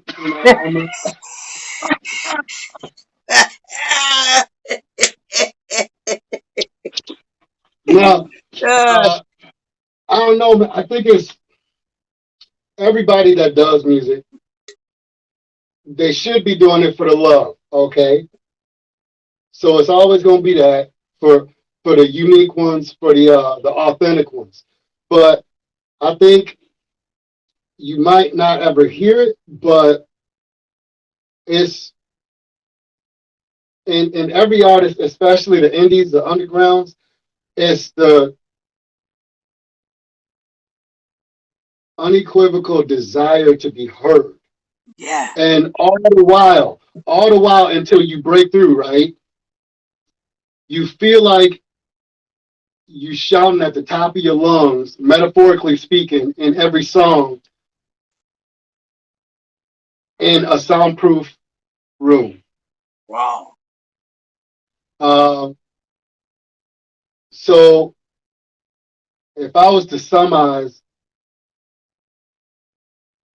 my ideology behind it, you you should want people to hear you. Um, but you should also be giving them something either you feel they need to hear or something they can relate to, which will make them want to hear more of you. So I think that was it for me. I wanted to be heard. yes. I don't think I was ever in it for the fame.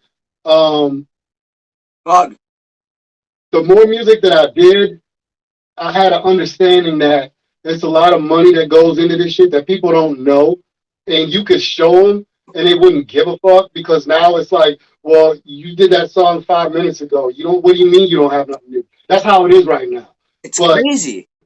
the money that goes into it,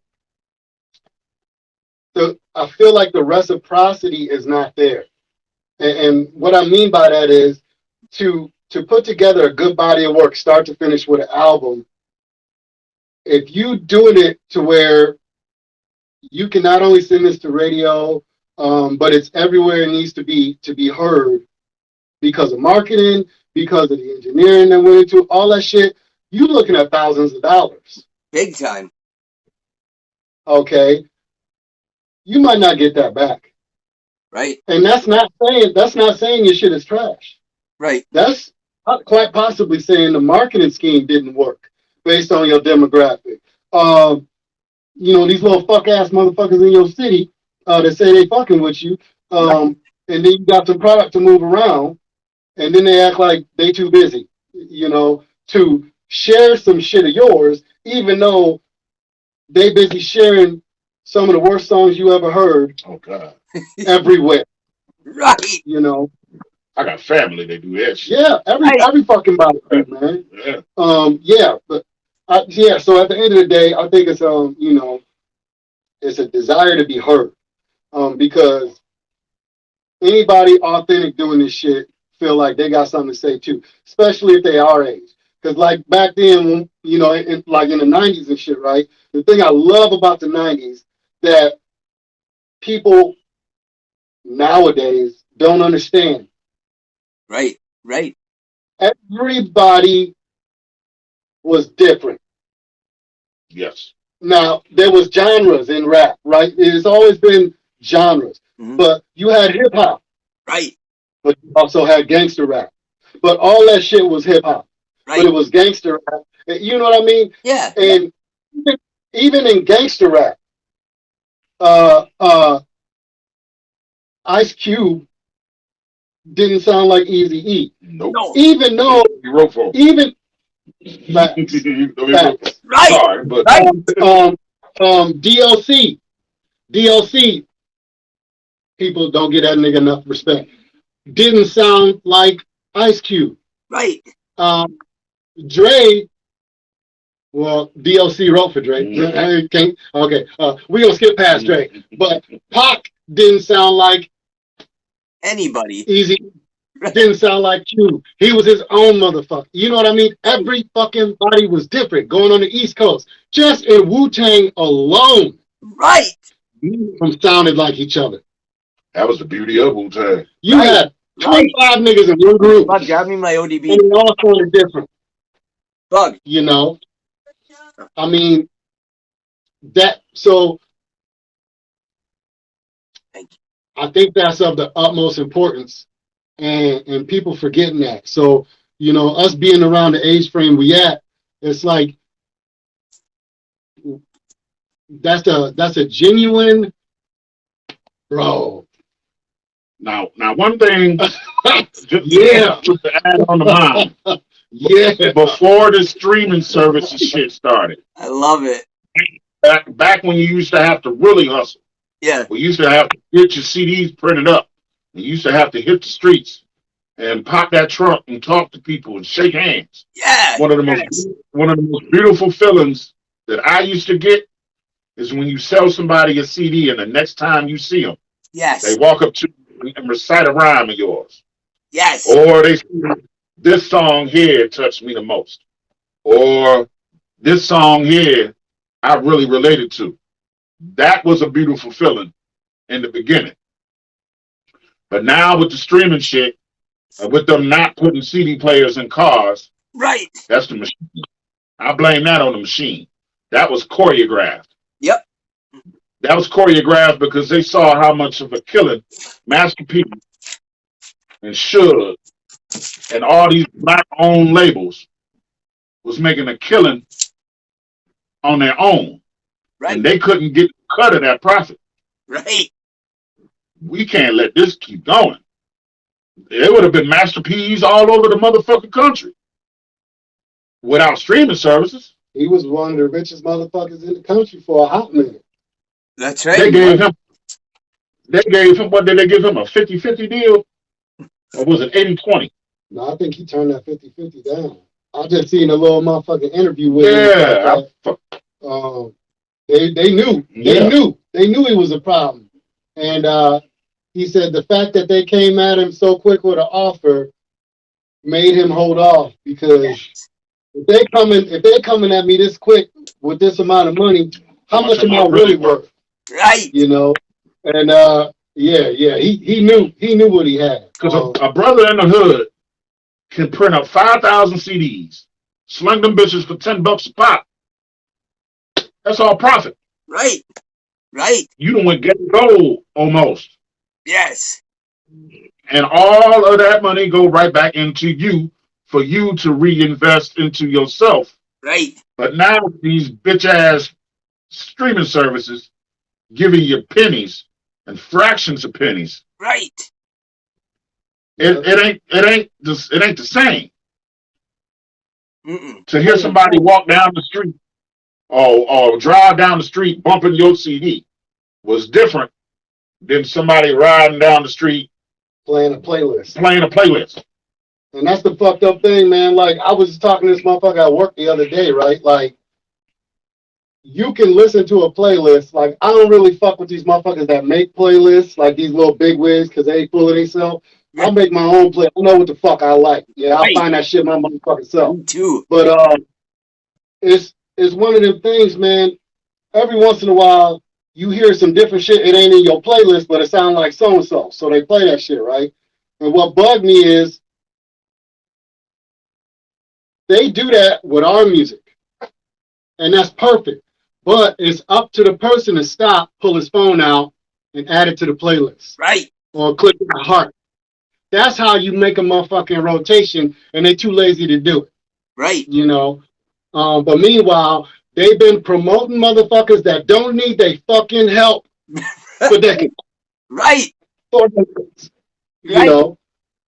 And then they got the nerve to turn around and say, man, well, you know, why you ain't make it? Yeah. Well, I love the people that you ain't seen in a while that walk up to you and be like, hey, you still doing your little music thing? Like, motherfucker, if you wanted to know, it ain't hard to find out. Right. You shouldn't even have to ask that question. You can Google him. You can Google Deebo Mac, and you can see what he been up to. You can Google my name, and you can see what I've been doing lately. Right. If you really want to know, and if you call yourself my boy anyway, I should be already on your motherfucking radar. Right. Yeah. Right. That's the thing, man. It's yeah. Go check out your family and friends that fuck you over the most when you really trying to get ahead. And it ain't just music, you know. Right. If they ain't getting something out of it, they not fucking with you. And you know, it is fucked up because if you think about it, let's just say, like I listen to a lot of shit because I make instrumentals too. But the other day I was on something and I heard a Buddy Guy sample. So I'm like, oh shit, you know. So I did a Google search on Buddy Guy to see what the last album was so I could start playing that shit, right? Well, then I heard something with Prince. I'm like, damn, this nigga dead, but the shit's still hitting, you know, because he used to do all his own instruments. Like he played all his shit, you know what I mean? And like I've been in the museum, like his crib, all that shit, you know. And so I Googled Prince. And I Googled his guitar solos and all of that shit. That motherfucker used to throw down, man, like effortlessly, you know. And yeah, so people don't understand. That's all you got to do. The fact that you came up to me and asked me if I'm still making music is a sign of disrespect. Right. Because you showing me you don't care enough to look on your own. You should know. Yes. And saying it like, oh, your little music thing, like it ain't little. This is I'm putting my life into this. And plus, on top of that, you know, we ain't hiding. Right. We don't. Everything I accomplish, I share. I don't give a fuck. Yeah. I just did a song today about patting myself on the back. Yes. Because ain't nobody else. Yes. So hell yeah. Well, it's like people too that'll watch videos, but don't hit like, don't comment. It's like every video I watch, if it's somebody I like and I comment like, hey, go check out your YouTube after you get off here. You're gonna see like 8 songs where I was commenting, liking, and doing a bunch of shit on one of your albums from a few years ago. I'm going through the discography now and making a playlist of it and all that. So I just ran out of time. Yeah. Like, oh shit, it's time for the interview. I gotta get ready. Hey man, it's a lot of, like he said, there's a lot of people that act like that's hard to do. Right. Right. If you my homie, and I know you just opened a barbecue restaurant, I'm gonna come get the barbecue with you. Right. If I know he makes this motherfucker might weave, basket weave. Yeah, I'm nice with mine. Goddamn it, Valentine's Day is coming. I can plot a picnic and get him to weave me a basket. Why wouldn't I get him to? Why wouldn't I pay him to do that? Right. It's a lot of motherfuckers that call yourself, and I had to learn that hard with this music shit. Because with this music shit, you might meet some people that you become friends. Right. I see him as a comrade. Yeah. We can talk about any goddamn thing. But it's some people in this music shit that you meet, and they'll act like they're your friend. When all in all you are really is business associates. Right. And I don't remember who said it, but you got to know the difference between a business associate and a friend. Yeah. A business associate, he ain't really going to give a fuck if it ain't benefiting him. Exactly. Right. But a homie is there regardless. Right. Right. Absolutely. Absolutely.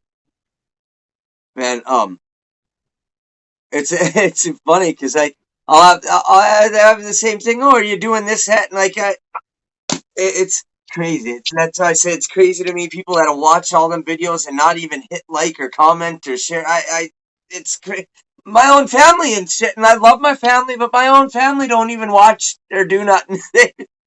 So, like, my nephew does. He's cool, but yeah, it's like whatever though. It's all good. I'm gonna make this. I'm gonna build this shit up, and I'm doing it myself either fucking way. And then everybody who didn't support me or laughed or just took it casually, I can't wait to, like you said, to shove it in their damn face. And I ain't even gonna say nothing because I ain't thinking about their little ass anymore. But just bam, look at this shit. So yeah, you gotta do sometimes, man. That's what you gotta do. Right. I was gonna ask, how did you guys decide on your names, Maddog Mcgraw and Deebo Mac? Oh man, well, I got the name Mad Dog from stealing MD 2020 when I was an adolescent. I was about 12, 13, and I would be hanging out with the homies, and shit get boring, and I'll be like, you know what? I'll be back. Now I'll make the march to the nearest Rite Aid, and I'll come back with about 2-3/5 of MD 2020 and about 2-3 packs of Black Miles, and we get the party started. Yeah. So my cousin called me Mad Dog from that. McGraw came from basically I used to be real quick to freestyle. Almost like gunslinger style, like 6-shooter shit, old westerns. Yes. So Mad Dog, McGraw, bam. Yeah. Nice. I love it. I love origin rap name stories. I think it's important when people have actually, when their names mean stuff, or when the person comes up with it. So dope. That's awesome. I love it. What about Deebo Mac? Chicken.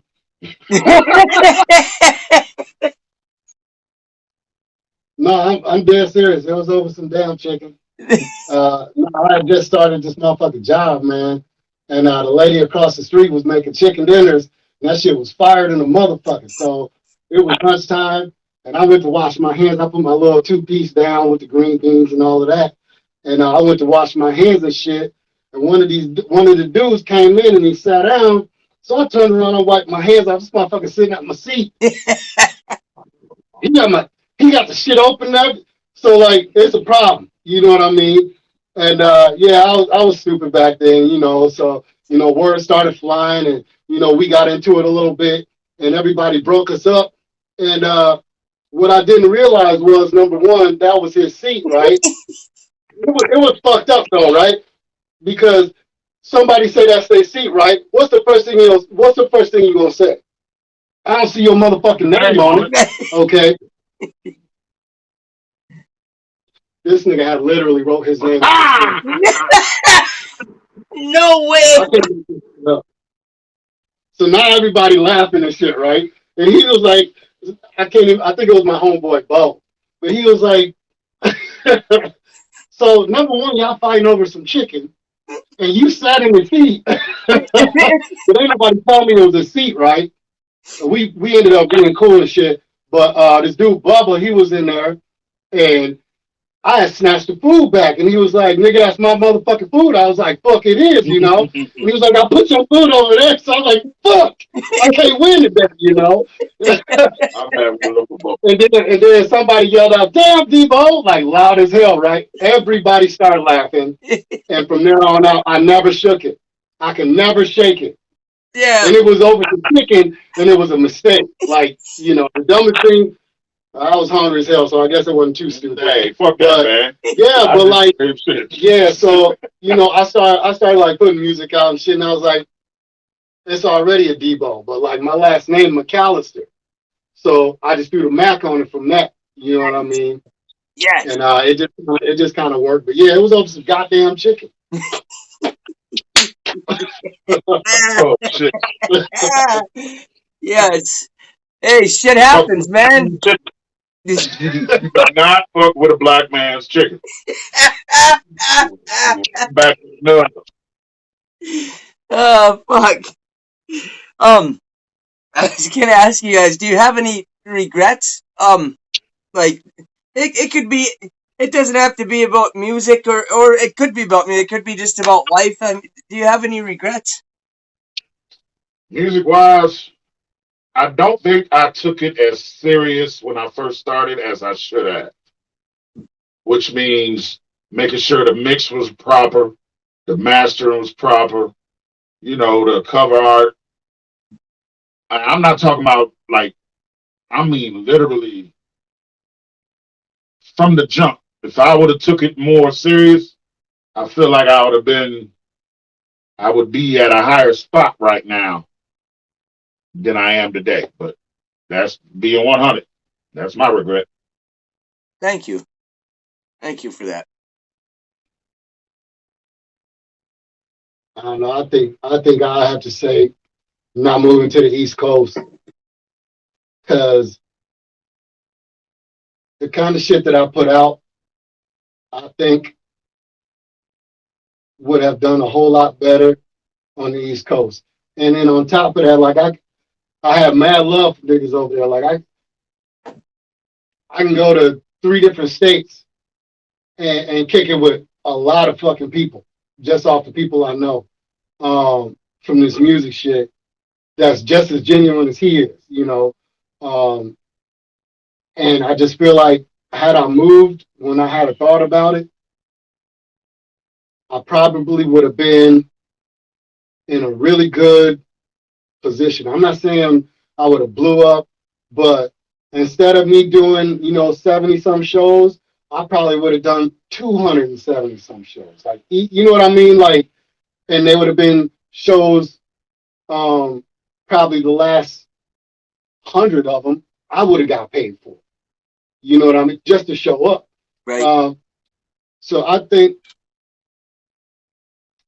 just about the music, that's one of my regrets, because every time I went out there to perform, it was like I got so much love there. It was almost like a no-brainer. I should have just went there. You know what I'm saying? Whereas in the state of Michigan, everywhere I would go to perform, it was too many people putting shows together, getting these borderline washed up ass motherfuckers from out of state to come in the state and perform. So you getting a certain demographic at these shows, Right. and then your shit sound different than a motherfucker. So now you just paid to get in this motherfucking show because in this area, that's all you had. Right. A lot of different reasons. We only had a few venues, and with those venues, you had to know somebody. And I ain't one of these cliquey motherfuckers. Like, you know, I fuck with a lot of people, but I don't fuck with no cliques. I don't like that in-crowd bullshit. And that's how it was for like a long time, right? So you get in these shows, but everybody you performing in front of is here to listen to some shit that don't motherfucking sound like you. And a lot of times just to get in the show, it's $125, $150. I mean, I remember several times I did, you know, 5 shows in 5 nights. You know, you kicking out some chips. Right. You know what I'm saying? And you might grab, if it's 150 people at each show, you lucky to grab 10% of the people there with what you bringing to the stage. Yeah, depending on the crowd. That's fucked up.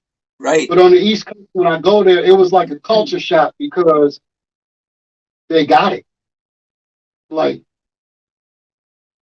all the slick shit I was saying, these little sneaky ass metaphors here and there, the wordplay, all of that shit. It was like they got it. You know, I can't make it off stage and they shaking my hand like that's my regret. That's my regret. I can live with the music, the beginning, and the mix downs not sounding crispy like they should have. I can live with that. But it's a lot of what ifs from that original thought of moving and not doing it.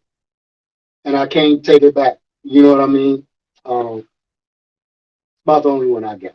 Because doing hip hop in a small city, it ain't easy. It'll make you tough.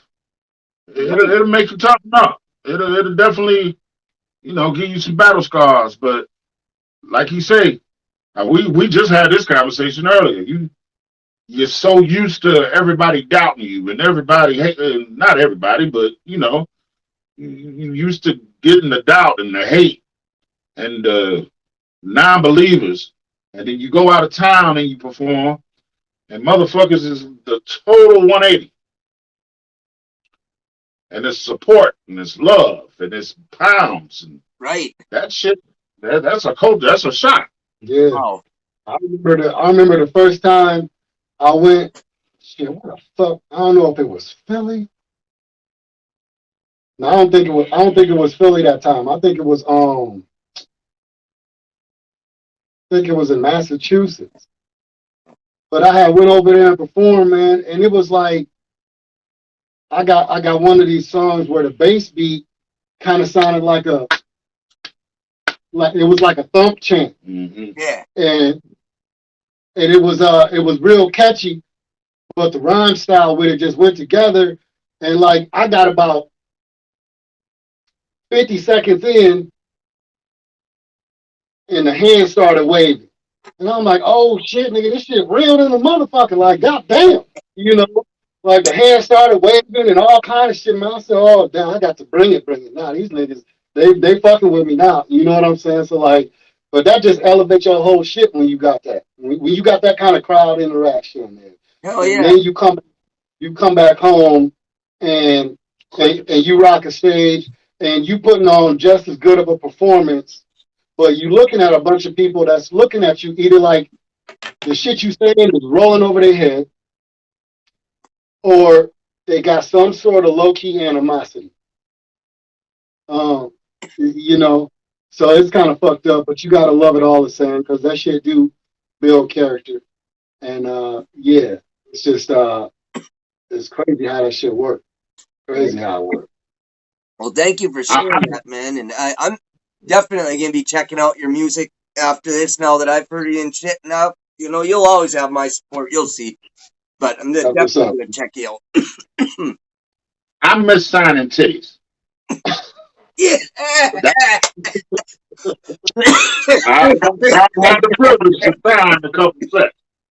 And I must say, I miss because I don't perform in Lansing. Yeah. For the most part, if I perform, I'm performing in Detroit or I'm getting the hell out of here. But I miss signing titties. That was great. Yes. I love it. But hey.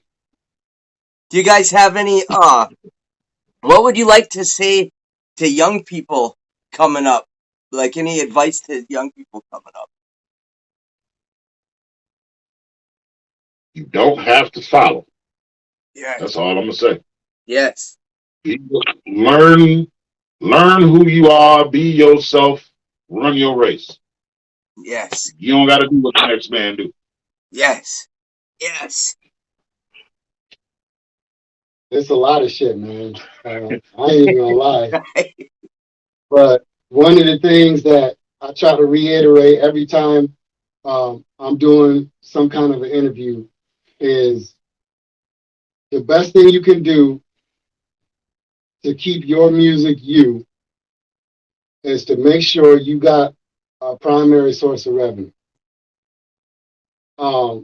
Because if you already have money coming in and it's enough to where you comfortable, all right, that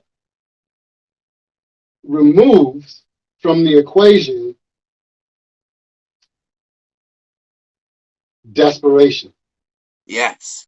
Yes. And when you're not desperate, you're more apt to think everything through at a nice pace. Yes. And being able to stop and think, and what I'm talking, when I say think things through, I've had about 6 record deals come my way, and I turned them down because there was words that I did not like because I knew what the fuck they meant. Amen. Okay, and that's what I'm talking about. So often you see these dudes get these record deals, and they made, they get these bonuses, and they immediately fucking blow it. You still got to put the fucking album together. This Right. record deal is a goddamn loan. Right. Okay, the record deal is a bank. All right, they just loaned you money. They need their fucking money back, and the only way they get it is off you doing music. And you might be the most conscious rapper since fucking Common, but guess what? That's not selling right now. Right. That's not selling right now. What's the goddamn name? Lil Uzi Vert is selling right now. Kodak Black is selling right now. We need you to sound like these niggas because we need our money back. Right. And that's how it happens. Right. So if you already got a source of income, you can slow down. And even if you take one of these record deals, you might say, all right, it say right here, if I perform here, I got to pay y'all niggas $200 an hour for studio time, and I still got to pay the engineer, and that's after I buy this motherfucking beat. That's $5,000. What? You know what I'm saying? Or I can pay for my own studio time, and then you got the better engineer. I'll give you that. But now I'm only paying for you to engineer it. It got recorded somewhere else at a cheaper rate. Okay? Like, if you already got revenue coming in to where you can be comfortable, you sit back and you can look at all that shit and make the right decisions instead of just jumping at whatever. Because the minute you jump at whatever, you got to deal with whatever come after that. Yes. And that's how these people get caught up, and they be so upset about this record deal and blaming the record label when it was them doing what they did out of desperation. That was the root cause. Yes. And you blowing your money was the root cause of them changing your whole aura, your whole everything about you when it comes to the rhymes. You know what I mean? Like, you might have been a barsmith, but now they got you sounding like fucking Bobby Shmurda. You know what I mean? Right. But they had to get their money back. Right. You know, Right. You don't get back the bank. You don't get mad at the bank when you take a loan and them niggas, want their money back. Next thing you know, your credit score is trash. Right. Right. You know what I mean? Like, so yeah, find a way to generate income so you're not in bed with them like that. Yes. Yes, that's perfect. It's like when a guy's sitting in jail and they keep like, not me, I'll sit all day and not take any stupid ass plea bargain, but other people, they'll sit there and they keep coming at them, so they'll take a dumbass deal. When if you're out on bail, you can think straight and not have to take what's coming because you're not in there, So that's what I thought of when you were telling me that. I was like, man, I know exactly what that feeling is, but I've just sat through it. It's tell us about some of the albums that you guys have out right now. Well, let's see. I have Green Beret. Yes. That's exclusively produced by D Green Studios out of Detroit. That's what I'm listening to right now, I think. Yeah. Green Beret? Yeah. Oh, man. Does that have the song Hunt on it and Kick and... That's Cap City Cannibals. Okay, yeah, that's what I'm listening to right now. Yep, that's one EP I got. The other EP is Not I, the Warrior's Fiend. Yep. I I have Grumpy Old Man 1 and 2. I was gonna make Grumpy Old Man 3 next, but I have a single that's called Shit Talking 101. So this new album is gonna be called Shit Talking 201. Yeah. So Nice. I have a bunch of singles, but those are my projects. Okay. Cool. Hell yeah. Because that's what I was going to ask after that is what we can look coming down the pipe in the future. So, hell yeah. Cool. Yeah, I think the last one I released was a single last year. It's called Never Been Better. Yes. It's a song I did featuring Sky Zoo from New York. Yes. One of my favorite indie artists, somebody I actually looked up to. And a buddy of mine I did an album with a few years back. For Christmas, he actually got a verse from Sky Zoo. And yeah, so Sky Zoo went on 2 of my beats, you know what I'm saying? Yeah. But it was like that to me was an honor because I really look up to that cat. He dope as hell. And he got a lot of content. That's the most recent one. Right before that, I dropped an album. I want to say, shit, I think it's 15 tracks. I think it's 15 tracks. It's called These Words Are Mine. Before that, I dropped Rap Found Me. That's a little shorty, but I like it because I like the groove on it. And it's got meaning. Before that, I dropped, I think it's an album called Brand New Throwback. That's still one of my favorites. A little bit of everything in there. But yeah, I got some solos in between, some duos. Me and him got what, like 2 or 3? I think like 2 or 3. Nice. I did some shit with this dude from Detroit, called Cuckoo. Nice. Shit, we got a couple hot ones. Nice. I want to hear all of it. On Spotify, you know, you'll see the singles and all of that. Yes. But yeah, it's I got an okay body of work, you know. Everybody wants more. That's just normal. Right. But yeah. Hell yeah. We'll stop there because I got a good handful of albums. But yeah. Awesome. Yeah, cool. I'm gonna go check all those out.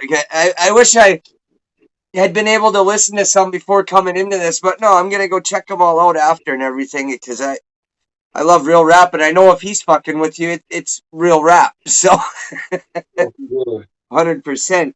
I feel like we're the sometimes we hate the term boom bap. I love that shit. But I feel like we are 2 of the last boom bap rappers in Lansing. There's a lot of cats here try to sound like they from Detroit and try to adopt that sound. Yeah. Again, we ain't never been no fans of style biting at all. So yes, we're like the 2 of the last Mavericks, if you will. Yes. So, and that's not to say that I don't fuck with any Lansing rappers. Shout out James Gordon. Shout out Jay Chase. And then a lot of them, though. I'll be honest with you. My homie Pope, my homie 16. Besides that, I mean, honestly, I kind of like where I'm at because here I'm Maurice. I don't got to be Mad Dog. I'm the union worker, homeowner, husband, you know, uncle to my nephews and nieces. You know, I can be me here. I can go where the hell I want. Ain't no fame thing.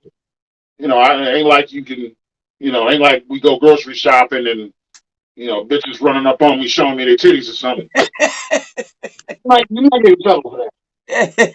Go by, but No, I shouldn't get in trouble for that. I didn't do it. She did it.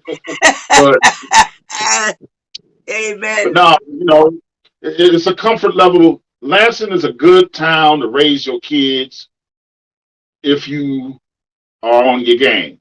Yeah. We got a little of everything. If you want some bullshit, you can get into some bullshit here. You can get the whole platter. The whole platter. There's plenty of dumb motherfuckers here. Oh yeah. If you want to be a good father, raise your kids, put them in a decent school, you can do that here too. Nice. So this is one of them cities that it is what you make it. Nice. Hell yeah. So, and again, we got East Lansing right next door. Yep. You know what I'm saying? We both Michigan State fans, die hard. We got Detroit an hour away, depending on who's driving. It's an hour away. Some motherfuckers it's an hour and 30 minutes. For me, it'll be about an hour and 10 compared to how far deep into the city I'm going. Right. But yeah, we in the middle of the state, and it's beautiful. Nice. I mean, it can be boring, and it's a little bit of crime, but that's everywhere. Right. So, Hell yeah. I rep the zip code. I don't represent the whole city no more. Hey. Because like we was talking about earlier, it's a lot of local hate, non-believers, doubters, and there's a lot of people that just flat out full of shit. So instead of incorporating with them, this zip code right here, this is what I represent. Yes. Hey. Yes. I love it. What damn it. Sorry. What do you think? One of my mentors and somebody who I talk to a lot said I need to talk about things that are in the news a little bit and stuff like that. What do you think Kanye should do about some of the shit that he has said? Can he make it right, or should he just kind of fade into the background and just kind of stay there for a little bit? This nigga just said Kanye? Yeah, he said Kanye. Kanye. So, you go ahead. We like the old Kanye. Right. The old the Talib Kweli producing, The Common producing, the backpack Kanye. We like him. I don't know about this new motherfucker. I don't know, man. Honestly, he dug that hole himself. Honestly, if I was him, I wouldn't say shit else. This kind of my thing about it, right? Like, I hate passing judgment on somebody unless I haven't heard the whole shit. And everything that people say upsets them about whatever he said, right? Mm-hmm. I haven't had a chance to hear the whole shit. The part they mad about, yeah. It sounds fucked up. He said some shit. And that's not me saying that I would agree with him if I heard everything. I just like to hear it all myself. Right. And I haven't. I don't give a fuck about these big ass artists enough to talk about them like that. These niggas is already rich. My goal is to try and get there.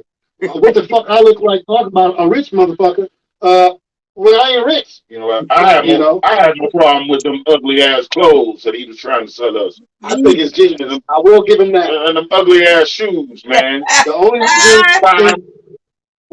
reason I say that was a genius move, right? It's the worst clothing I've basically ever seen in fucking life. But this is the thing. When you sit back and look at it, I remember when he first stopped the clothing line, he had all these motherfucking people look like a bunch of people getting ready for some big ass fashion extravaganza for goddamn Tommy Hill or Versace or some shit. And they was all lined up with his clothes on. And I'm looking at this shit on the TV and I'm like, these niggas look like they fresh off the goddamn plantation. And then I said, fucking genius. This nigga's a genius. And this is why. We had no choice as black people back in the day but to wear that shit because we were so poor, we couldn't afford nothing else. And the fact that he basically Sold that shit. reinvented what we had to wear and is selling it to him for 10 times the price is fucking hilarious. It's fucking hilarious. There is some irony in that. There's definitely some irony in that. All right, shit. Okay, No. but the fact that he's making money off of it is fucking hilarious. And motherfuckers is going crazy over that shoe. And I'm looking at people like, what the fuck is wrong with you? It also shows you what star power, how much star power is effective in society today. Yes. In order for somebody to buy sweatshirts with holes already in them, I mean, it's just, I don't know. It's amazing. Depending on who the person is, if they put their name on something, people gonna buy it regardless. Yep. And that's just the truth. Right? America has that many sheep. Yep. Yep. That they will follow that motherfucking trend regardless. It's crazy. Yeah. We're in moon boots and shit. I feel like ever since Yay Mama died, shit got different. Slowly. Then he started dating them little whole ass motherfucking bitch. You know what I'm saying? Like all that shit started happening after that. He did.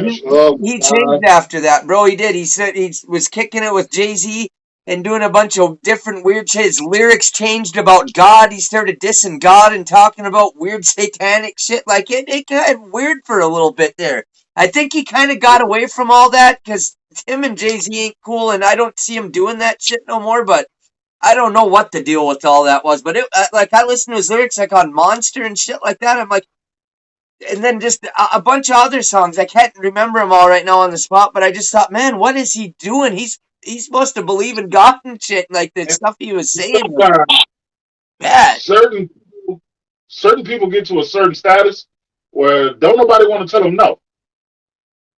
I think everybody, I don't give a fuck how much money you have, you should have somebody in your corner that has the balls enough to just grab you and be like, hey, nigga, what are you doing? Yes. Yes. Now, I wish I had that. I think, shit, honestly, it don't matter how much money you got. Everybody should have somebody. Shit, that's my old lady. Yeah. Yeah. My wife told me not to do some shit regardless. Hell yeah. So, whether I really want to or not, now depending on how stubborn I feel, I might go on and do the shit anyway, but right. she gonna tell me. Awesome. I only got a few more questions before then. I know and I appreciate you guys have been very open and given me a ton of good shit. And like I said, I don't edit none of the interviews. I play them from beginning to. I throw the whole thing up on YouTube, and because I watch full interviews of shit that I like. I watch like the artists that I listen to. I don't care how long it is. I'll watch it and listen to it because I want to hear the stories. I want to hear the origin stuff. I want to hear about their life. It makes me connect more in a way. So Right. I appreciate you guys doing this. What are a few of you don't got to name a ton because I know there's a ton of them, especially when people are in the same age bracket as us. I'm gonna be 41 in May. I've been listening to music for 34 years, pretty much 35 years. It's crazy. Most people don't start till they're 14, but I was 6. Like, yeah, this is a shit. I need this. But what's a few of your favorite albums of all time? Busta Rhymes Genesis. Red Man, Red Gone Wild. Yeah. Nas, The End, just the untitled album. Yes. The Roots, Things Fall Apart. And shit.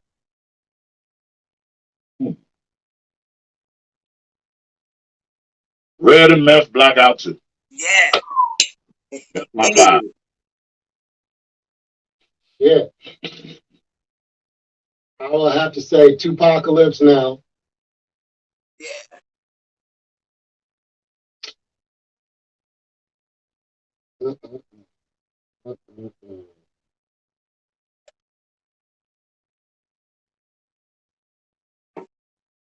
Damn. Making me think right.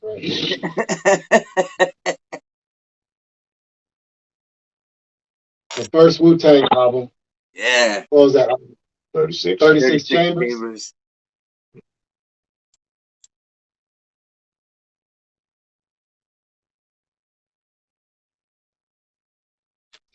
The Rhyme and Reason soundtrack. Ooh, That shit still go hard. beautiful. That shit still go hard. Beautiful.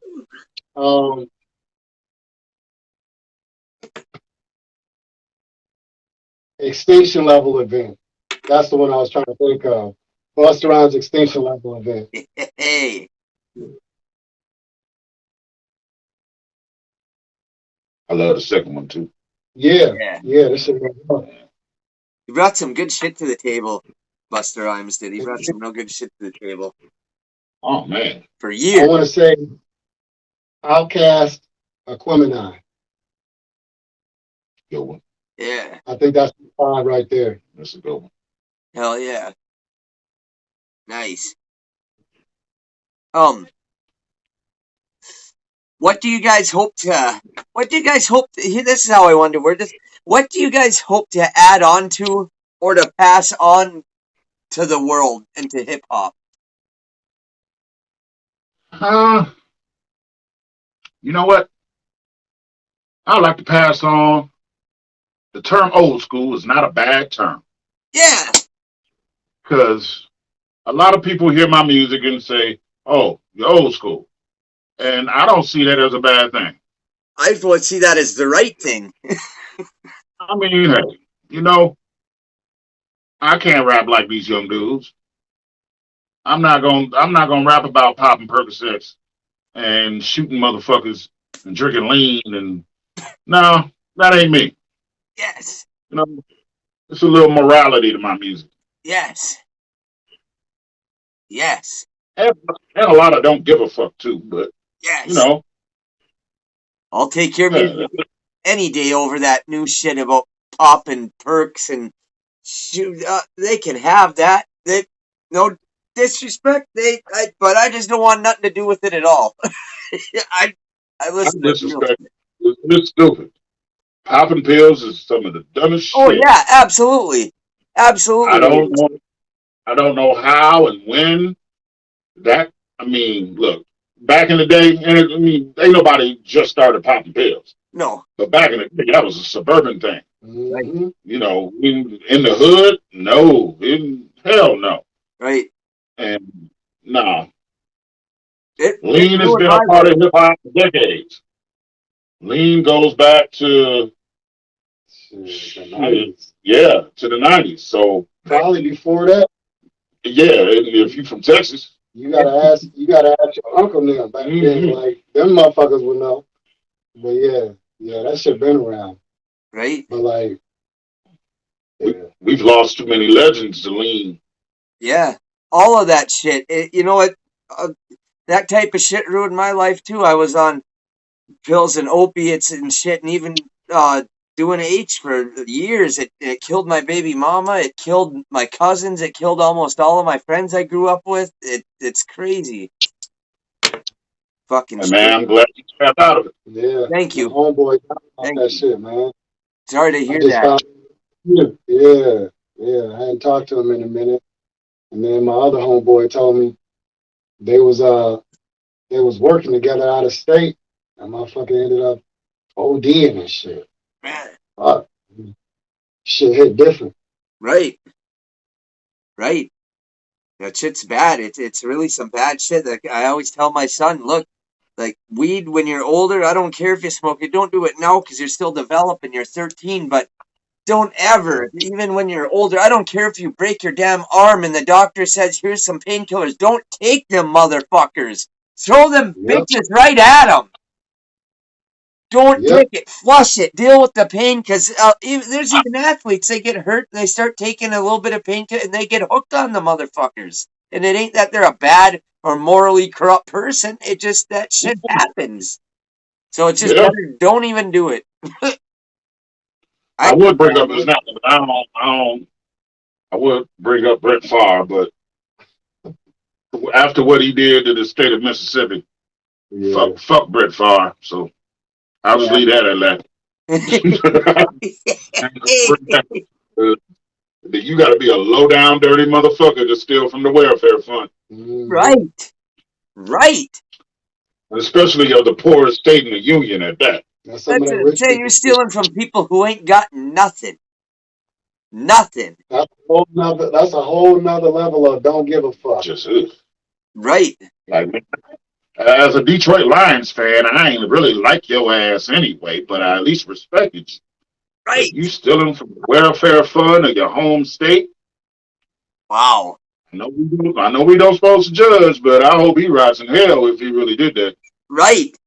I hope there's a special place in hell for him and people that do that type of shit. Molesters, disgusting. all that. They can all be in there. What do you guys want the world to know about you guys? Like what else would you want to say about yourself? You know what? In this world with all the shit that's going on in it, be unapologetic, but be smart about what you say. Yes. Yes. You're gonna offend somebody. Yes. No matter what. Yeah, these days somebody's gonna get offended by something. But especially if you're telling the truth. as long as you're telling the truth, fuck them. Exactly. You just don't have to eat that offense.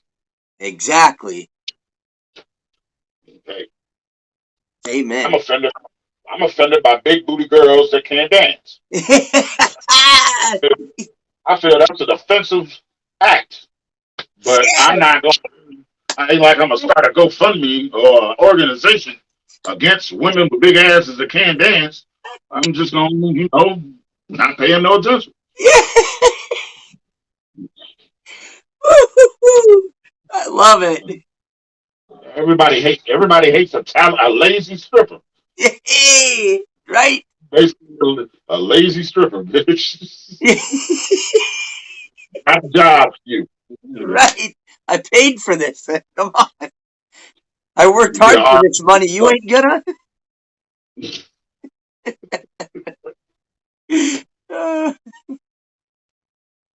Yes. And part of that message, you know what? Just that. Laugh a little. Everybody's so fucking serious, man. Yes. Everybody want to cancel everybody and shit. Laugh a little. It ain't gonna hurt. Right. Because these motherfuckers, these sensitive motherfuckers now couldn't handle the Archie Bunker days. No. And Archie Bunker shows you how beautiful black women are. Carol O'Connor, the actor that played Archie Bunker, went from Archie Bunker hating niggas to in the heat of the night with a black girlfriend. So that shows you the power of black women. Hey, I think black women are the most beautiful women on the face of the planet. That the only woman I ever had a kid with in my whole life was black. God rest her soul. But yeah, I think black women are the most beautiful women. It don't matter, hands down. I don't care. You could take the hottest white chick and put her next to just like a really pretty black girl. I'll take the really pretty black girl any day. Any day. I'll be honest. I love black women, but these goddamn white girls these days. Man, just saying. I'm a married man, and I'm married to a sister. I love my wife to death. Hey, I ain't judging. There's some Amy's and Rebecca's and some Sue's. Some goddamn Caitlin. Yes. Oh Lord, I ain't gonna say that one because I'm telling you, gonna fuck around and get in trouble. I always get in trouble. That don't make no difference. I've dated a lot of Native American women too. Lots of them. Yeah. I met a full-blooded Native American woman in South Dakota when I was younger. The prettiest motherfucking face on earth. Some of them can be stunning, beautiful, stunning, breathtaking. Oh yeah, that's one of nature's women for real. Right. And they can you do some shit if they traditional. Right. I'm gonna say. I eat that fry bread and shit. I love it. I've eaten them tacos and fry bread and all that shit. I love it. I love it. I still talk to all the family of my ex and shit. They all talk to me and her grandma and everybody. They're all cool. But I'm respectful and I respect elders and would go to, if I see, even if I don't know them, if I see an elder going across the street, they need help, I'm going to help them, you know? And that they really look upon that, you know, they really respect that. In that culture, the elders really mean a lot. Like if you're sitting there eating and there's an elder standing up, you get up and give them your seat, you know, if you're at a powwow or something like that. But I just try to be that way anyway. Nobody had to tell me to be that way, but it's like, you know how people are these days. You could hold the door open for someone and they'll get mad at you for it. It's crazy. Freezing. What? Oh yeah. I was gonna ask you, would you guys mind kicking a few bars or?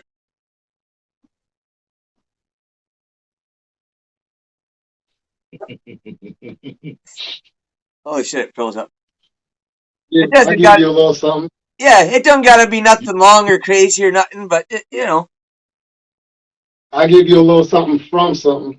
I ain't really in a freestyle mode right now, but shit. No, Nowadays, a freestyle is a pre-roll that's been rehearsed 50 times. Oh, shit. Don't get me started on that shit. All right. Because we talking about being different and shit. I'm an outcast. I don't fit in your known similar. I shit on tracks like I eat from my own enema. I deliver flows that get in your nose, strong as white vinegar, making model black and sinister. Facts, I'm in it to dish out crack, attract masses, to rage out, roll up and slap your minister. When rap find a way to impact the literature, my passion enhanced, my rhyme bit advanced. Where I grew up is live and littered with niggas who run around with unregistered gas to get at your Mac 11s in a mask with a flat black Dillinger, no backpack. Bust and make you back from money they owe your cerebellum like a snapback. Have you stuffed in a black lack in a knapsack? Dead as a doorknob. This isn't for any miniature. I'm a minotaur. If you don't kill it, then what you in it for? Spit sicker than Sycamore since I was 10 or more. You in it or trying to rob a nigga who won. It's fun of games till you on the other side of a gun. That's why a lot of niggas looking for a way to get out. The spitting darts trying to show you what the weight is about. Hate to transform the fan in the wake of a doubt. No snakes in my grass, I be raking them out. Think I'm blind all the time, I be faking them out, nigga. Word up. Yeah. Woo! Yes! Yeah, I love it. Thank you. Thank you. That was dope. Oh shit. I gotta follow that, huh? Oh, you got That was some fire though. That was some straight fire. From the bottom of my heart, I wish you the worst. If you die tomorrow, I'm carjacking your hearse. Drop the coffin off at your enemy's turf. And fuck your baby mama and nut on a Prada purse.